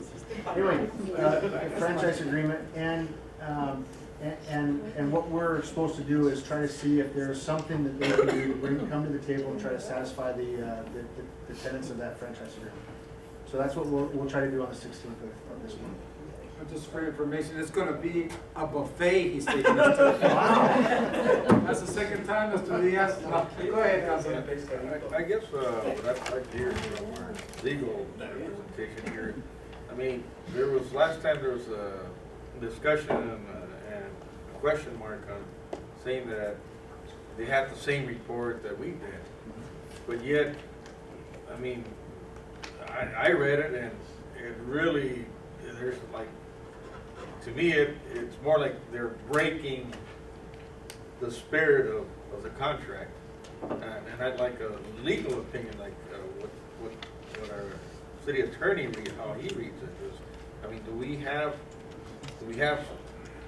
that loaded gun in our hand that he says that don't pull the trigger yet? But I mean, I think it's better to go through dialogue. But I mean, we do have the reasoning behind it, don't we? Well, our position has been pretty consistent from the beginning. Our reading of the franchise agreement would support our position that they are required to have a certain level of presence here in the county. And we don't think that they're meeting that in the manner that they propose by internet and phone and all that stuff. I think a more realistic reading of the franchise agreement requires a physical presence. At least that was the intent, as I understand it, when it was made. So that's our position. Theirs is obviously different.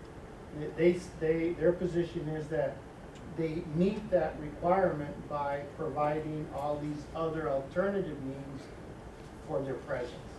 Phone, internet, all that stuff.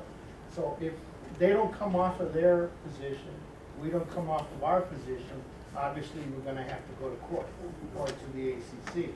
The intent of the meetings is to see if we can both of us reach a happy compromise. If we can't, then we go to court. Mr. Doyle, as I read that section of the franchise agreement to the city council that very night, and as I've read it before that point and since, you know, sometimes you can look at a document and you can say, you know, I guess like the Bible, right? You can look at the Bible and you can read it a whole bunch of different ways. I can't do that with this franchise agreement on this particular language. It seems pretty clear that there's an expectation to have a physical presence and a physical customer service component for the customers of this area. I'm not your legal, you know, representation. We have the best in the country, right? But that's the impression you get, right? But when I'm reading it, I mean, it's like black and white. I don't have to interpret it. I mean, it's just really clear. I struggle to see how Unisource could see it any differently. And I wonder if they're letting something else cloud their vision. And I think that's Agreed. Well, and I think that's why it's important for us to sit and have this last meeting. Quite honestly, I was impressed by the city council to encourage us to do that, because I thought that we were past that point, as obvious as it is. But dialogue is always helpful and it's always good, and I'm excited for this meeting on the 16th.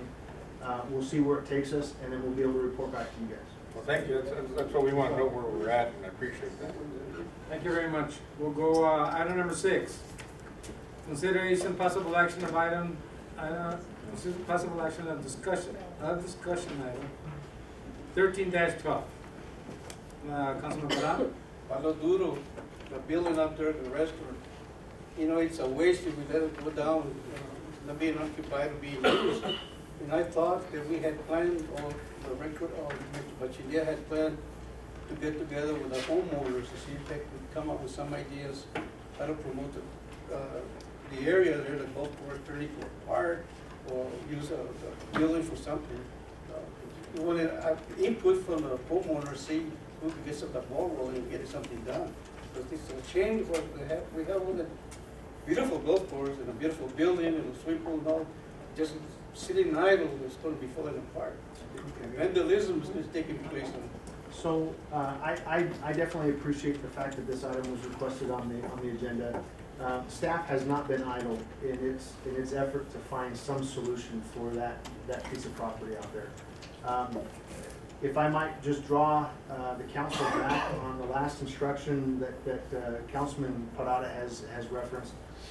Staff was asked to poll and have meetings with the local residents around the Meadow Hills area. But those questions were not just open-ended. They were very specific in terms of their receptivity to the idea of of resurrecting the golf course amenity and having the homeowners actually pull their wallets out of their pocket, and to what extent they would be interested in participating in that solution. As we started talking about that as staff, we got concerned about just jumping out there and having that dialogue with the residents.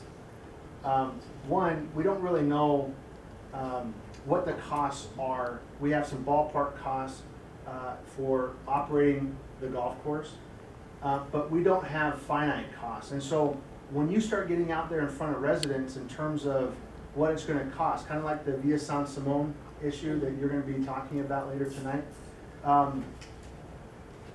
once you get out there and start talking about that, and you represent a cost, if that cost isn't where it ends up being at the end of the day, you're in some big trouble as a local government. So we struggled with just jumping right out there. And what we did was we asked, Marcel Bachelier found a guy, a company that actually does this professionally, where he comes in, he resurrects golf courses, he brings it to a profitable status, and then either operates it in perpetuity or turns it over. It really is up to the local jurisdiction.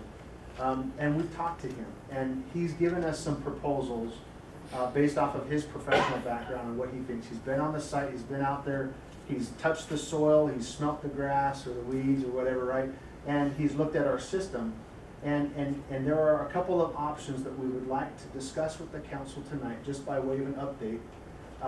And I'll turn some time over to Mr. Kissinger to run us through those particular options. Okay?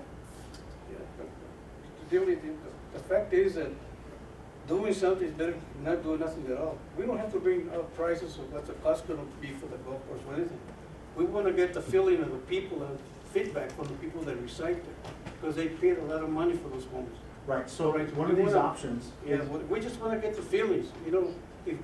If they really want to find out what the cost is, then we can give them a number, but above our figure what's going to cost. But it's a beginning that we're trying to work with the people there. They want the course operational, right? We get calls all the time. Yes. I mean, we get calls all the time. We've been unsuccessful in getting somebody to occupy that building. We've had 3 different RFP attempts. We've even sat down outside of the RFP process just out of sheer desperation with people that have expressed interest. And at the end of the day, they don't come forward with anything that's quantifiable, anything tangible that we can present to the city council. So we're trying, and we've reached out to this person to help give us some input and an idea. One of these options seems to be a viable option. Let's hear what they are, and then have a continued dialogue after that, depending on how you feel. Go ahead, Mr. Kissinger.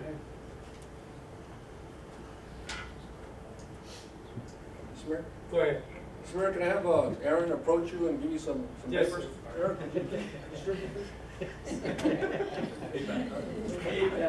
Everything else. No, that's it.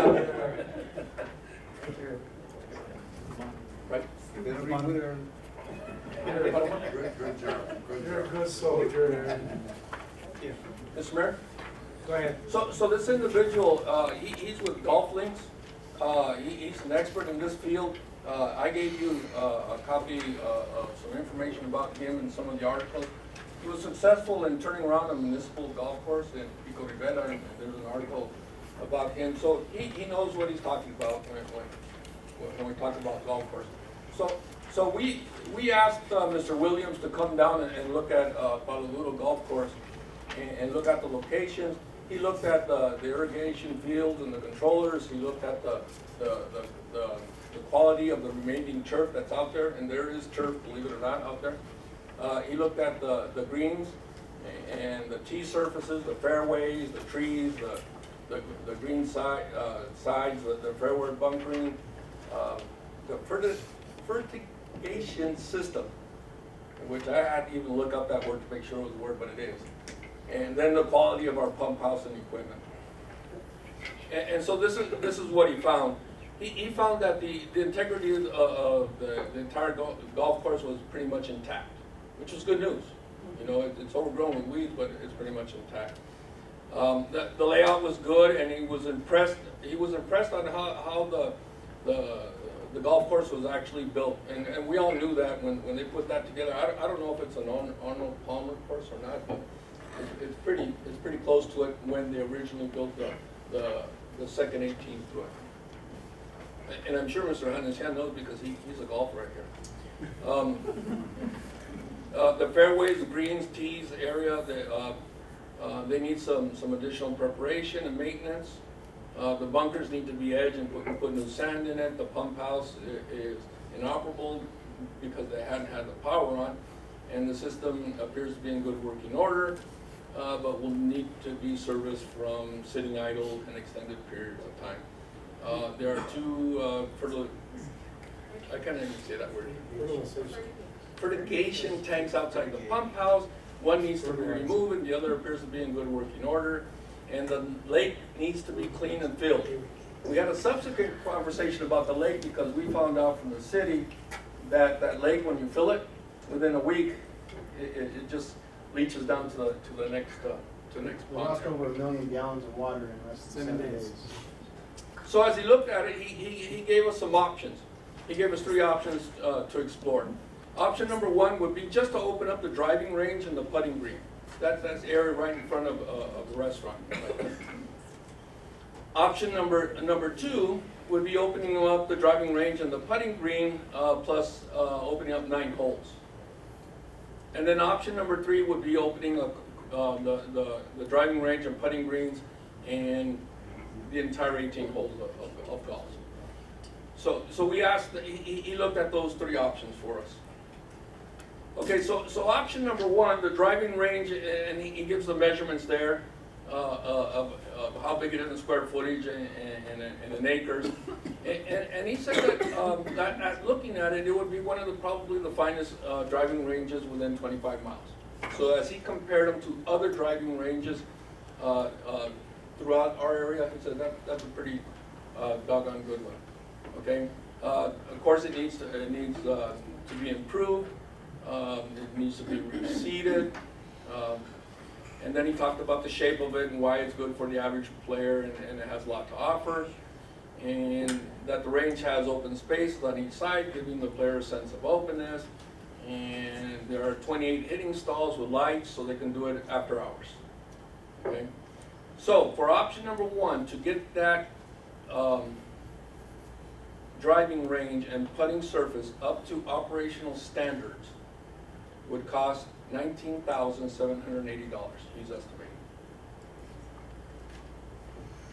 So what does that mean? If we look at, he put together a budget for us with income and expenses.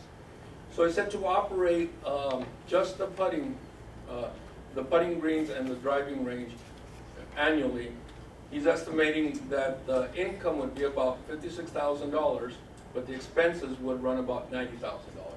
So it would operate at a loss of $34,000 a year.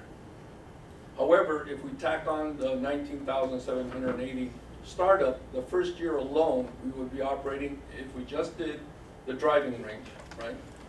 We would be operating at a loss of $53,780. So staff would be, if we went along with this type of a plan, we'd have to come up with that. We'd have to find a mechanism to come up with that type of money.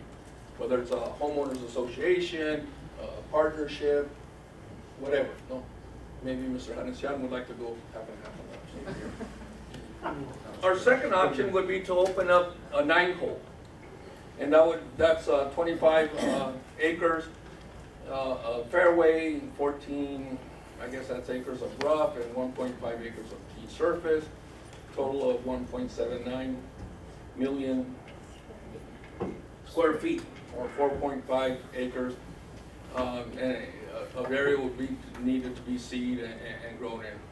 Okay, total of 16 green sides, fairway bunkers. They will need to be cleaned and prepared for additional sand.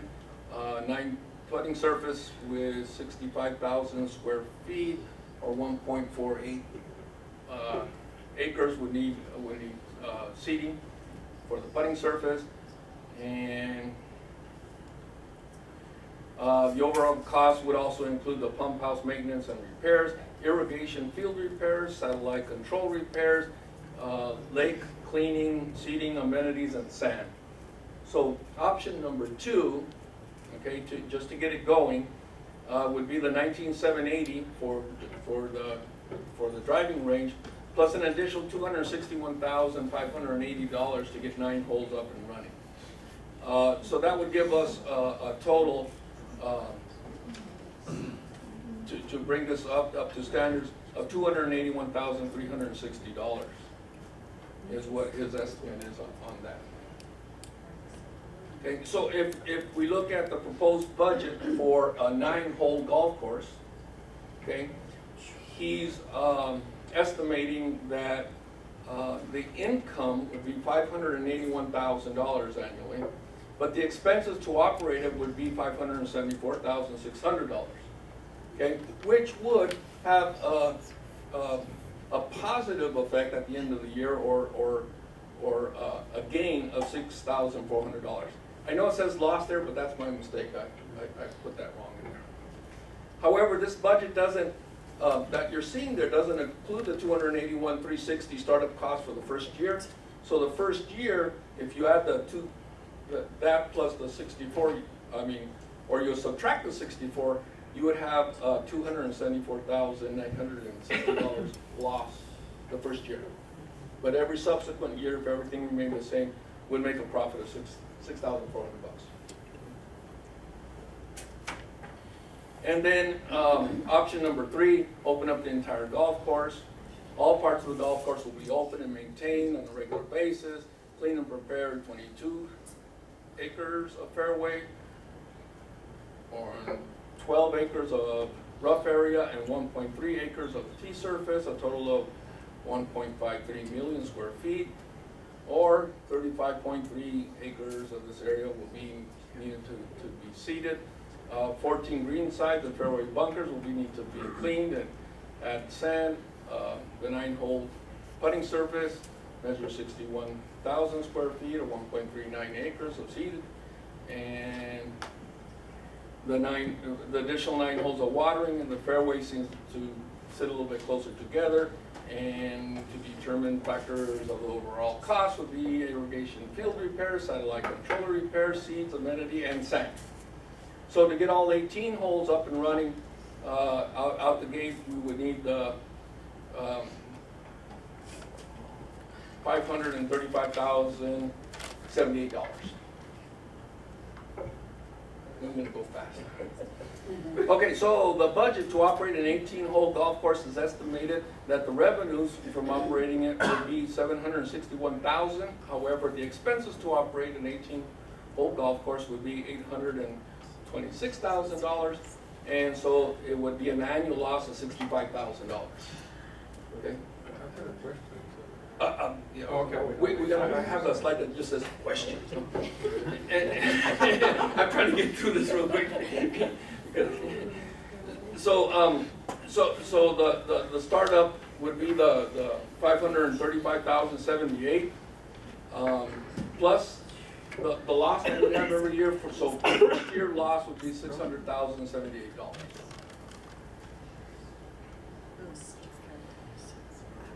Okay, so I handed out Mr. Williams' resume and a little bit of an article, so you can see exactly who he is and who we're talking to and who gave us these numbers that I kind of butchered when I went through them real quick.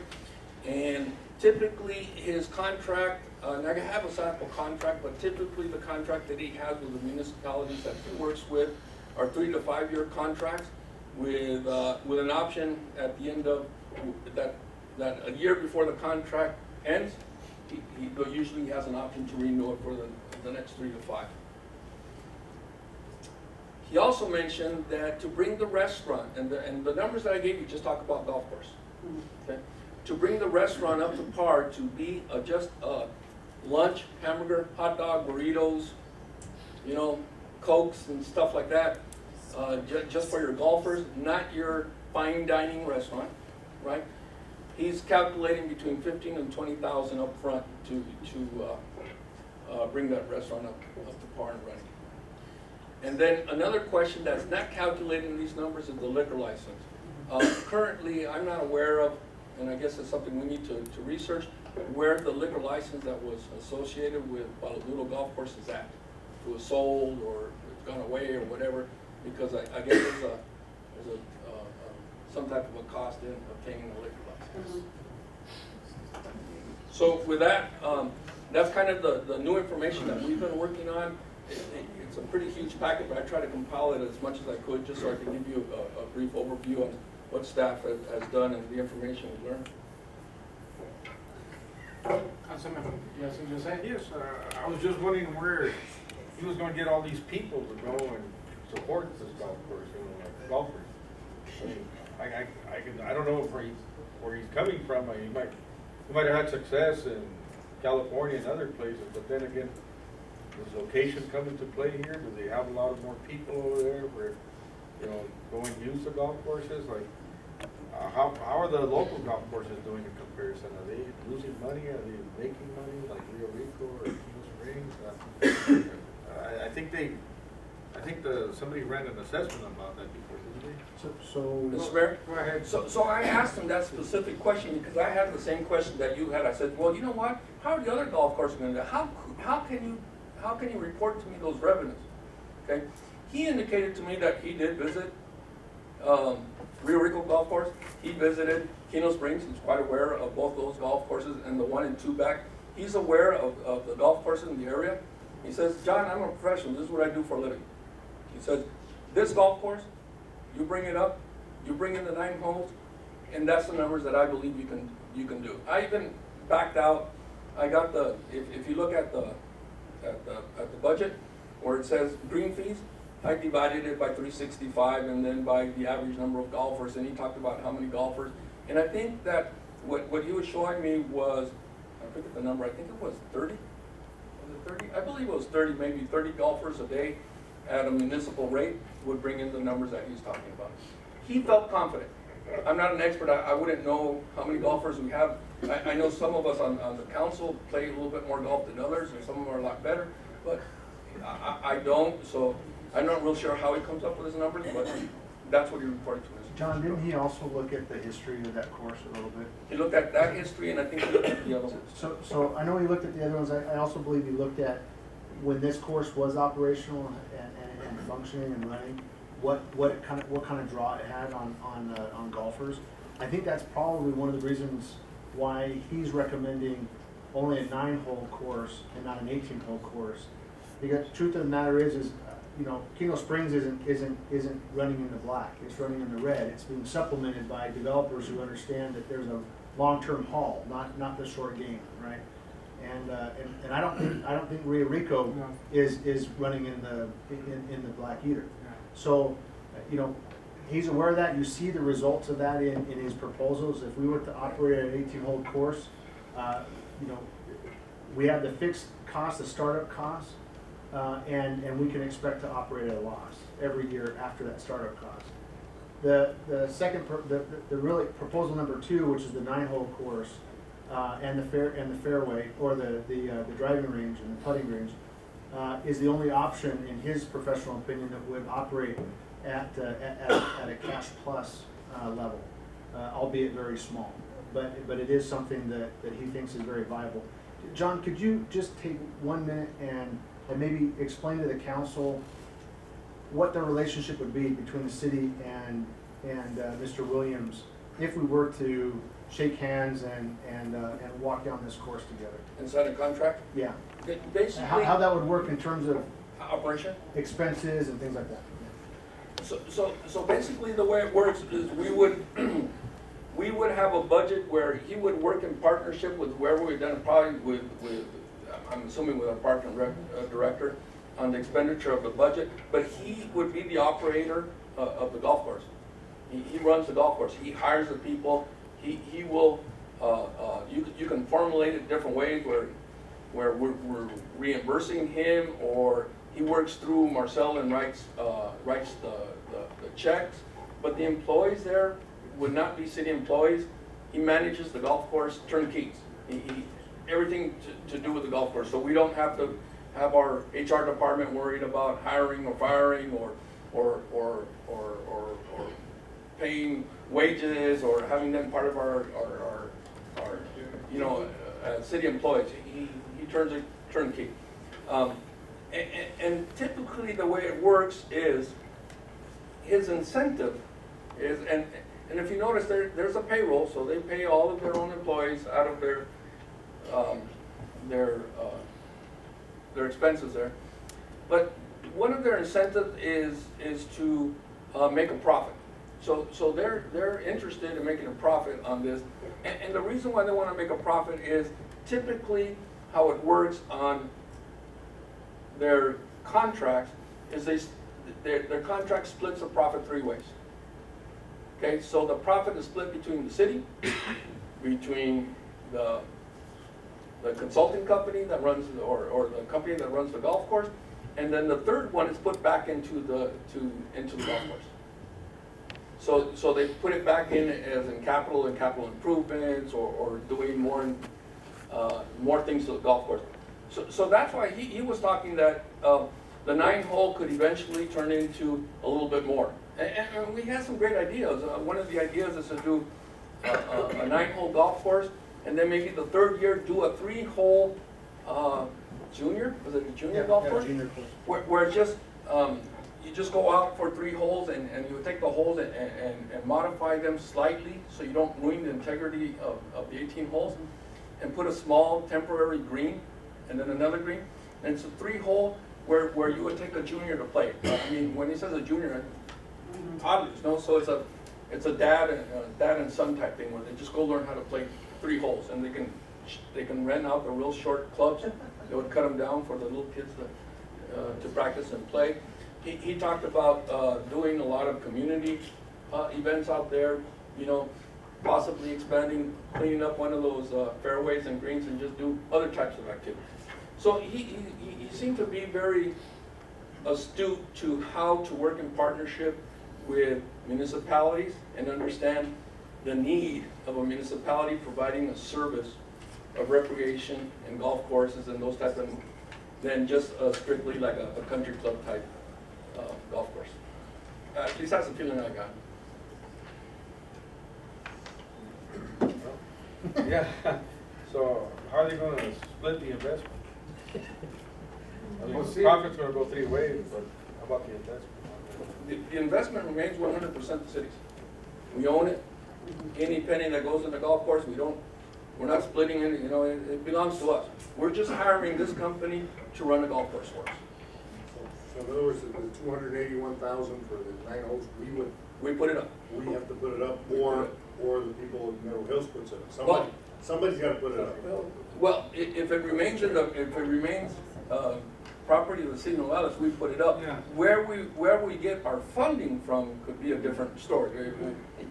You know, how we get our funding, could it be through a homeowners association or something like what we do with San Simon or something along Membership those or lines? whatever, yeah. Right, but at least now we have some numbers, and I think this is where Mr. Dilly was asking us to look at before we go sit down with the people in Middle Hills, when they said, yeah, of course they're gonna say, well, we want a golf course.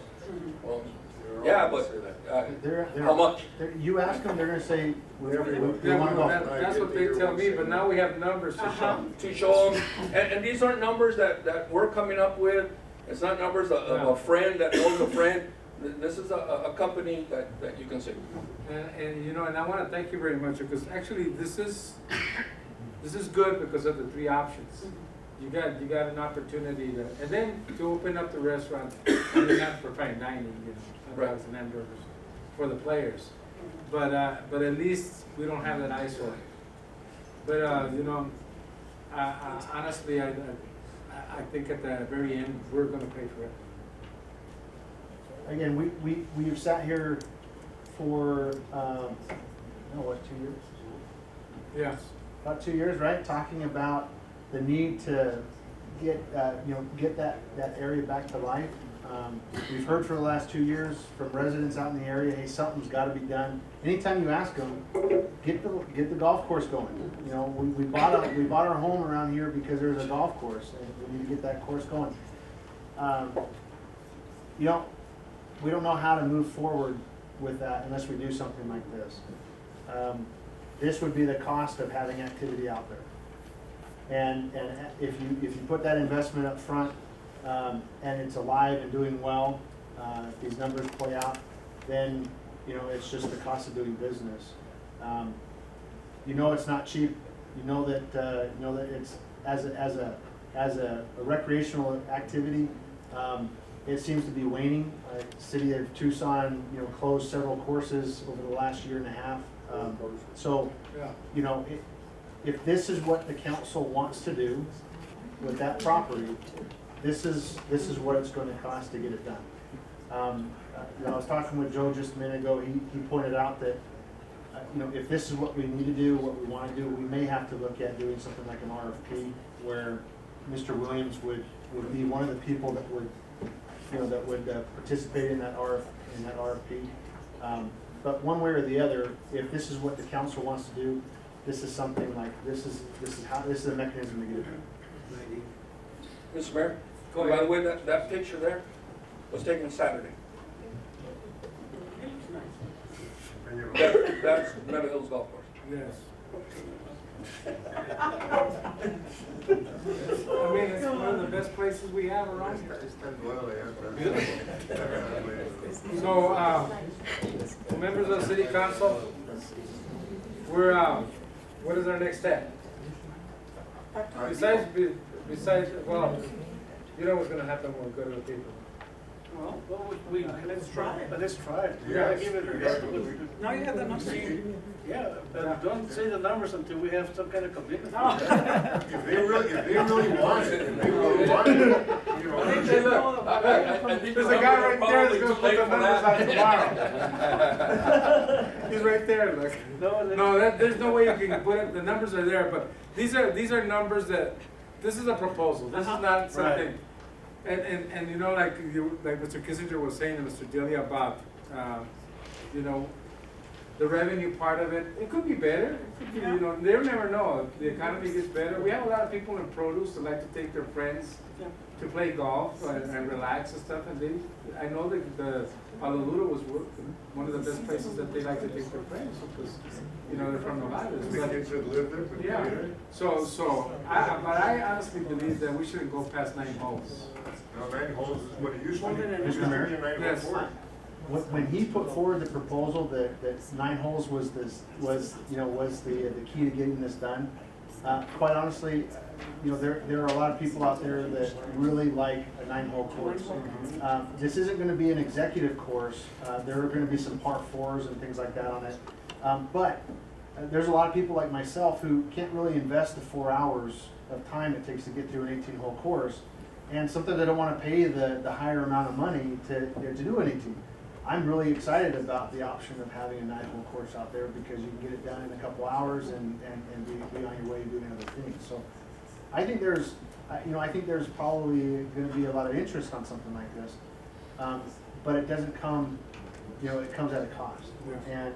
And really, if you jump into this option and go down this road, you know, it's kind of the long haul, right? You're putting some pretty significant money up. And we gotta allow it time to take hold and blossom. So I think this is what we have at this point. I think 9 holes would be the best, and then the other 9 to be cleaned up. You know, even though they're not playing, but to have a nice area for people to walk and have pathways. Follow. We make a decision in the future, but we should consider this and maybe bring it back and then see what we can do about it.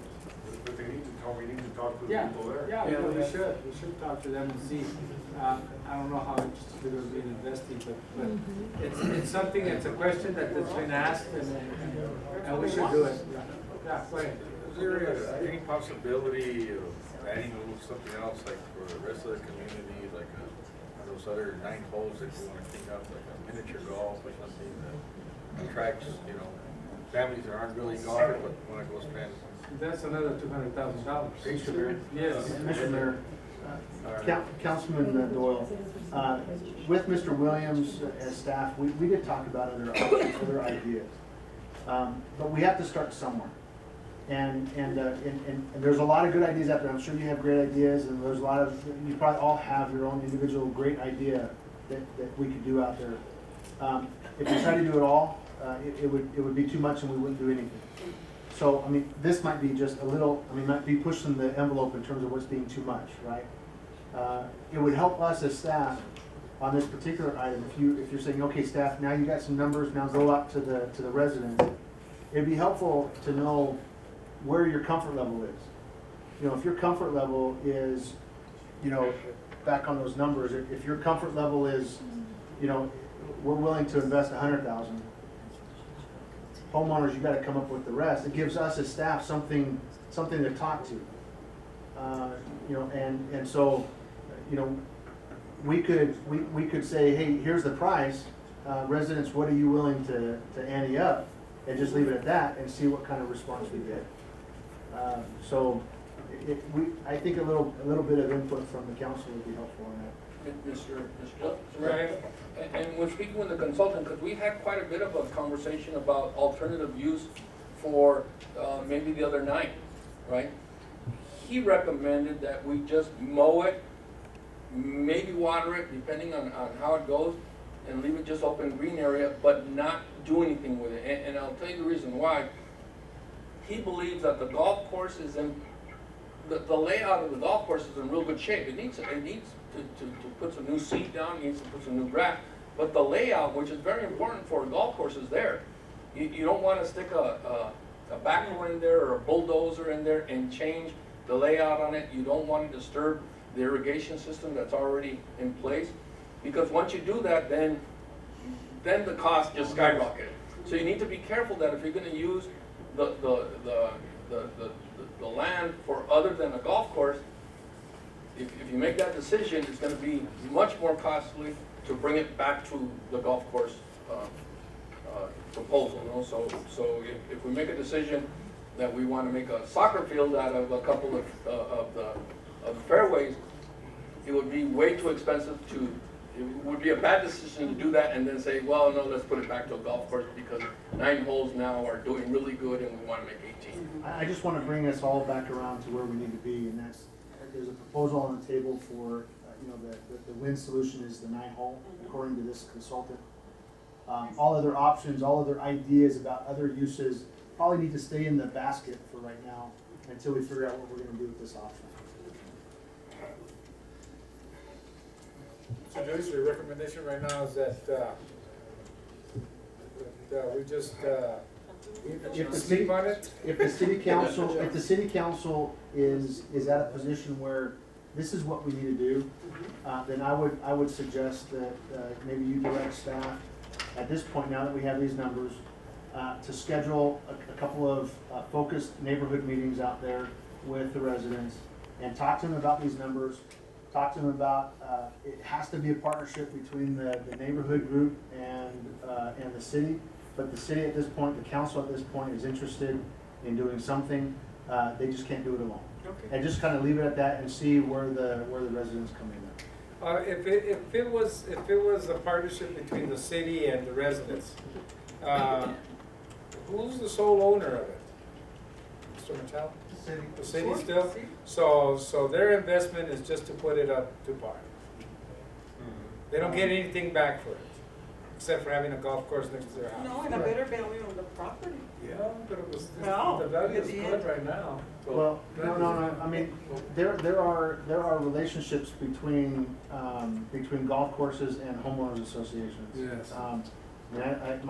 I have a house in Queen Creek that is right on hole 15, and whether I play golf there or not, I pay a little bit of my dues for the betterment of the course. But that's to maintain it. But it keeps Not it in to buy it. operation. Keeps it in operation. Yeah, not to buy it. Okay, well, see, this, But right it's now, because- we're asking the people to buy into it. No, No, No? no. Just to buy into the operation. Into the operation. It's what it is it's saying, okay, resident, right now it is what it is. And it can stay that way unless we do something about it. Doing something about it is gonna cost this much money. Where are you guys at? What does it mean to you?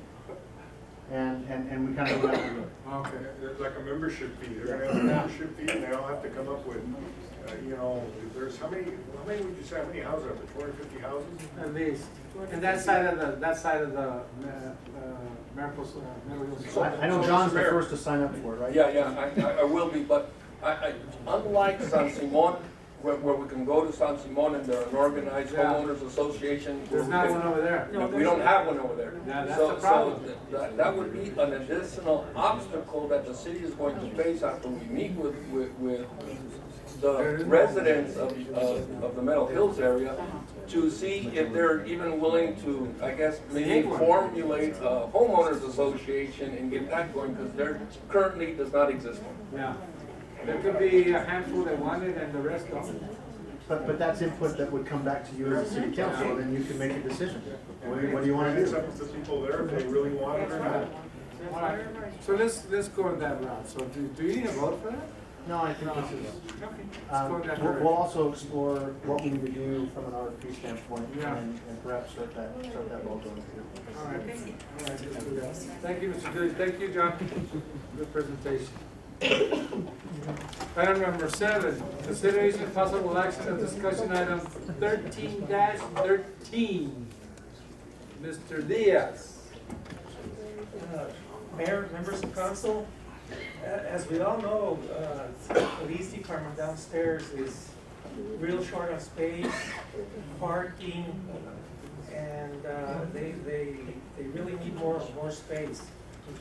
There's a couple of opportunities that may come up as far as giving them the added room they need for better public service and public safety. I'm going to talk about the first one. Is a piece of property right behind Chase Bank, and it bordered right behind it. It borders BFW and city. It's I don't exactly remember how much land it was. Mr. Barcenas and I walked it and looked at the possibilities. Mr. Barcenas, you have a map there? Mr. Barcenas has a map of the property and we're talking about. John, could you assist me? Here's the City Hall, the VFW, the bank. Here's the city property, and I think this is what Mr. is making reference here. That's that property there. We talked about, as far as making it useful for the police department, and also for a possibility of expanding a DHL park back there, making a hiking trail. There's possibilities there that would be low cost and high impact for the city. I'm briefly just gonna touch on that. We can give the police department added space, more parking, and if they'd like to build like a warehouse for their evidence, that would free up space downstairs. Do you want to show the public that, or so they can see it? Like, I know. Our resident banner wall. Backwards. And, I mean, that piece of property, in the back is probably never gonna be used for anything. The bank owns it, so we may be able to maybe purchase it at a good decent price. Do you wanna add to it, Mr. Rosales? Well, I just wanted to mention what we saw when we walked that piece of property. It's not an easy place to work with, but I think has a potential. And I think the space is there, the back of the bank. I don't think the bank is, unless they are planning to go make a big building, that's a lot of land that we got in the back, so there's a potential to use there. Where do we stand on the FEMA map on that? We're really high in that area. That's pretty outside of the floodplain. This building's in the floodway. How's that high? No. Well, that's about 20 feet higher than here. I have a topo map here. Are you talking on top of the hill, or are you Top of the talking hill. behind the bank? No, top of the hill and behind the bank. The bank goes out in that direction. It doesn't include what's paved. No. It doesn't include any of it. From the pavement From back. the pavement back. From the pavement back. They got a little area They there. have a parking lot. That they lend to the city right now. Yeah. The city uses it. It doesn't include that. That's lower than this. Yeah, that section is, but the other section is higher. Oh, okay. We can have an elevator bring the cars up. Perfecto, yeah. No, as long as, because remember what they said about this area, that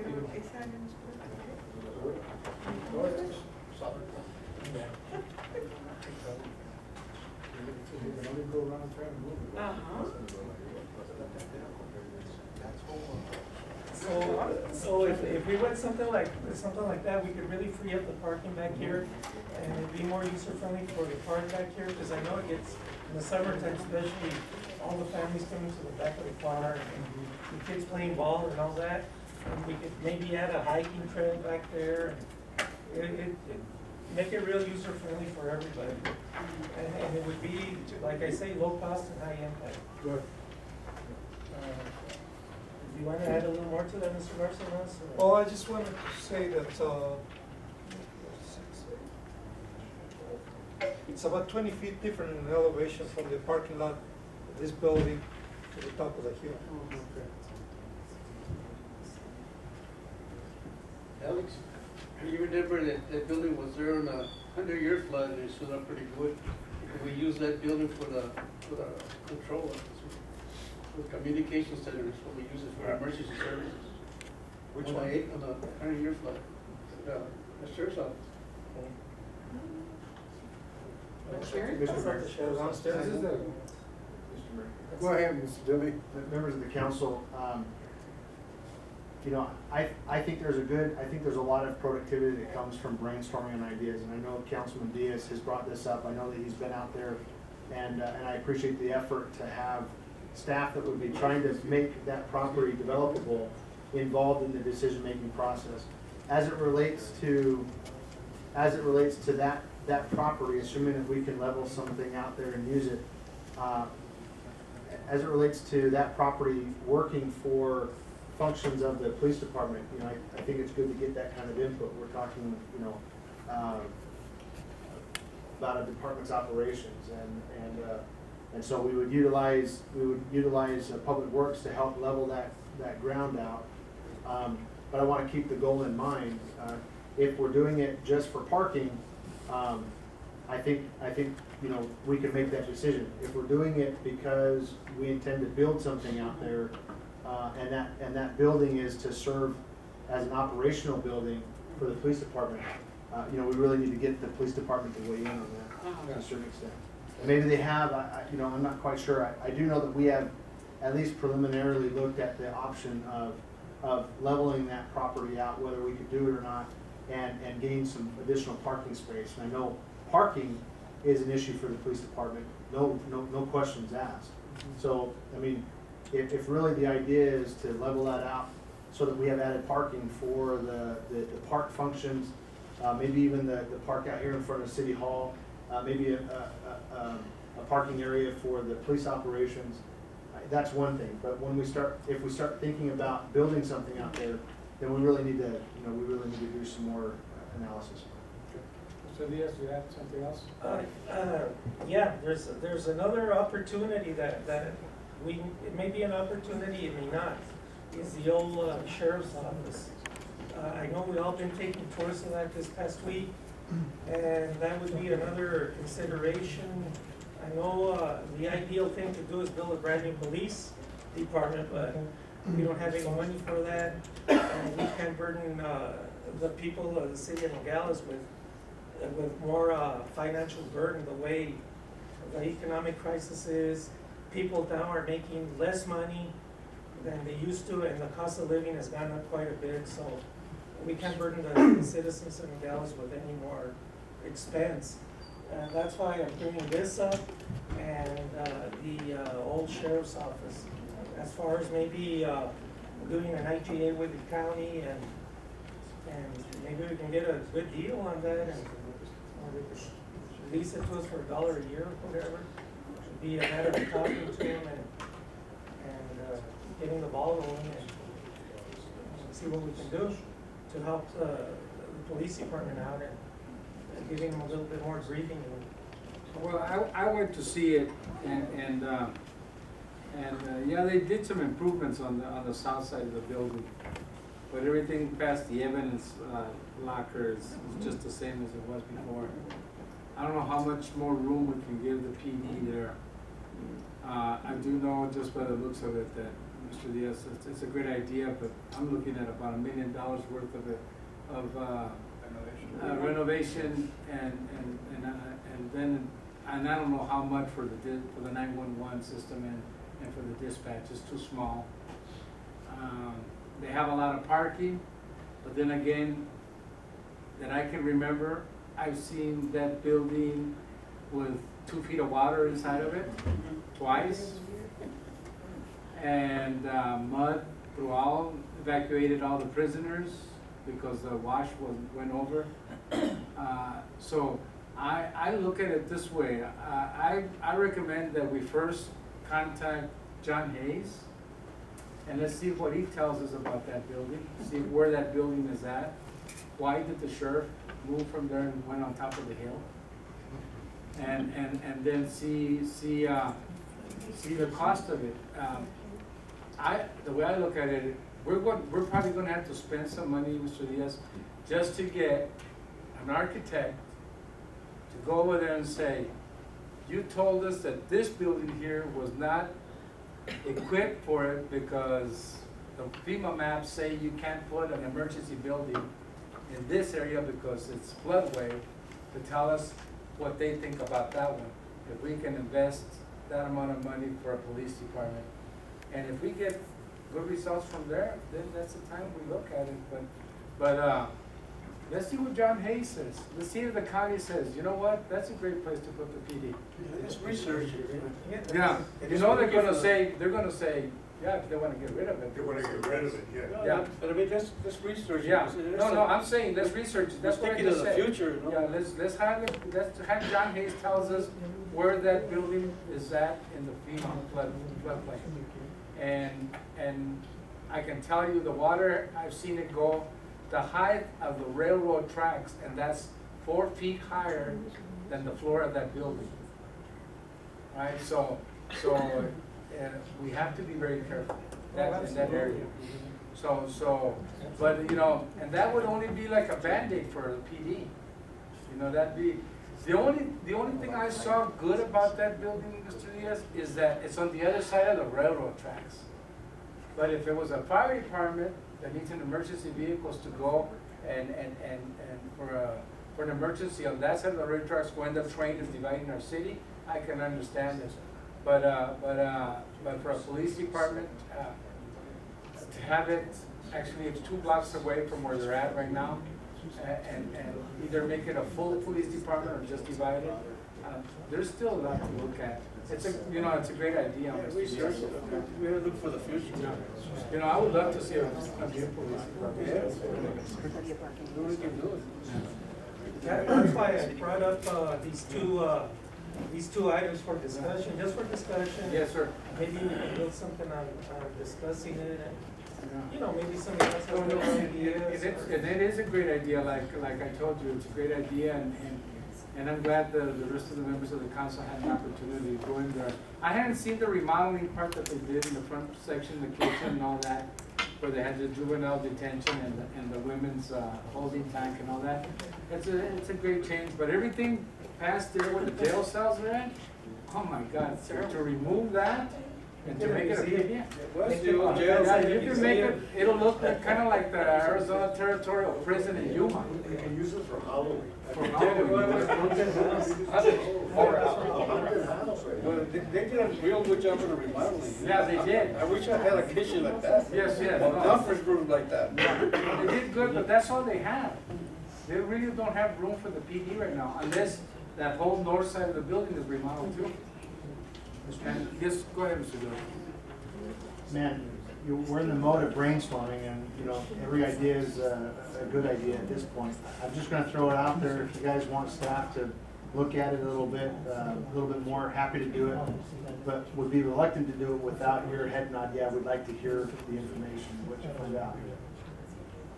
You know, really, I think everybody would agree that the ultimate solution needs to be a new building somewhere for our police department.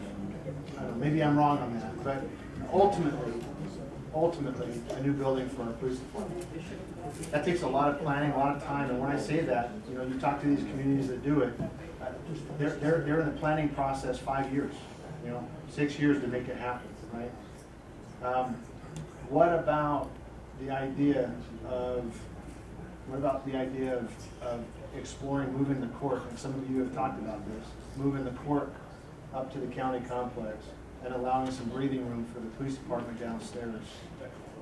I mean, I don't want to do that unless the council says, hey, do that, and I'd be happy to explore that idea, but, I just. But just throw it out there. either way, whatever we do right now, you just said the keywords is that it takes 6 years in the planning, 5 to 6 years planning this. We need to start planning this for a new police department right now. Yeah. And start thinking, okay, find alternatives for funding. I know that you can't just go out there and get a grant for $10 million. It's not gonna be $10 million. No, I mean, just to get you started, $10 million.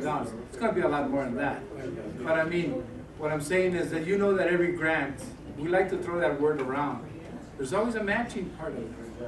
And it's kind of like, you better have some money in the bank to be able to do that. So we have to study that and work on that, and then find something to. So the idea I throw out is maybe an idea that allows us to get some pressure off of us, because the PD needs to have some breathing room and buy us some time so that we can do the kind of planning that we need to get our PD into an ultimate solution. But let's still do. Let's still do something on the old building for the sheriff's department. Let's just give something from the county. Let's see what John Hayes. I gotta see that. What I suggest. I just have to see that. What John Hayes. The option I put on the table wasn't in contrast or opposition to this idea. I think we can still do both. I'm just saying, I don't want to, I wouldn't feel comfortable exploring the option of doing something with our court unless the council said, yeah, okay, at least find out. Yeah. And that's all I would do. Yeah. That's all I would do. Research both. No, it would be both. It wouldn't be one or the other. Okay. Okay. Councilman Diaz. Yes. Okay, you do that? Sure, as long as we don't go spending a bunch of money on studies and stuff like that. Yeah. Yes. Well, Whatever we can do. John Hayes shouldn't charge us anything. Does Councilman Diaz buy his lunch or? No, he's gonna buy a buffet because his phone is right. Hot dogs and spaghetti. All right, number 7, consent agenda. I have one item in consent agenda, A. All in favor signify by saying aye. Aye. Opposed? Yes, I made the motion. You only need one motion for consent agenda. Orders, 8. Consider it, no, wait a minute, yeah. Consideration possible action 2013-10-087. Okay, do I have a second for discussion? Second. Okay, discussion.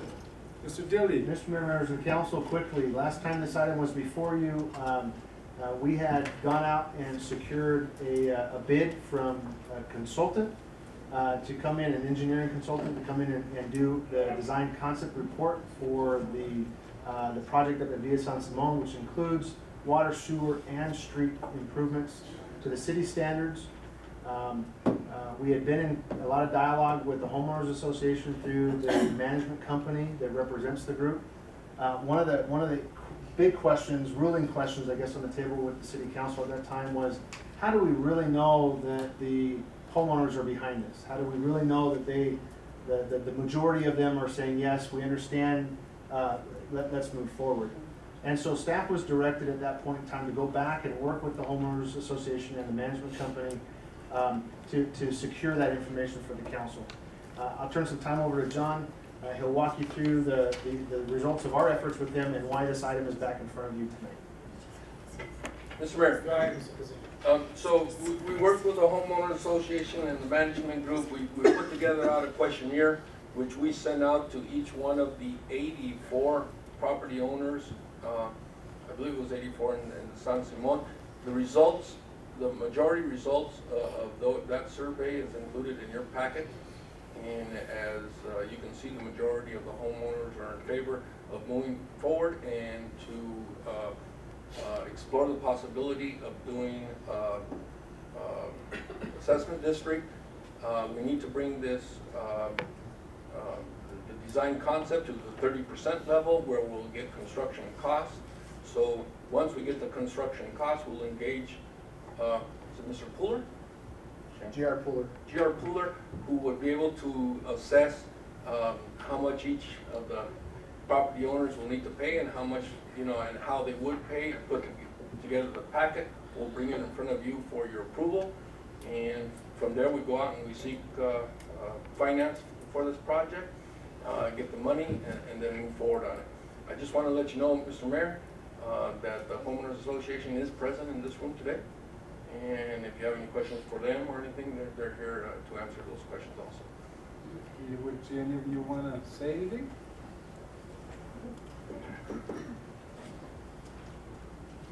Just say your name and your address for the record. I'm Barbara Dance. I'm with Lewis Management Resources. I'm the management agent for Villa San Simone. It's been a real long road for this group, and I think you see all the benefits as well as you see the confidence of the vote. I want to personally really thank Mr. Kissinger in helping us get the votes and the surveys back to you at this point in time, but we're looking forward to moving forward with this project.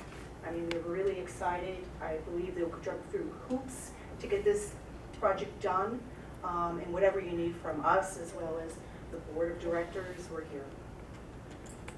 I don't know if you have any other questions for me. Actually, I support you 100%. I remember in the past, we've always had problems, trying to go fix a hole over there or a water break or something because it's not dedicated to the city. And it's never been dedicated to the city. This would better the lives of everybody. Yes, yes. And this is something that I think staff has been working on, and I myself, I support this. So we'll see the members of the council. So we have a motion here. I appreciate it. Thank Yes. you. So at the end of the DCR, we would engage the services of J.R. Fuller. What he does is he takes the ultimate design costs or the construction costs, and he would tell us the assessed value, the assessment that would be placed on each and every property owner that's participating in the district. And then at that point in time, we would follow the statutory requirements and seek probably public bond financing for that. So it would be, but all those costs, the engineering costs, legal costs, all that's wrapped into the cost of the district. It's important to know that these costs right now are going to be solely borne by the city of Nogales.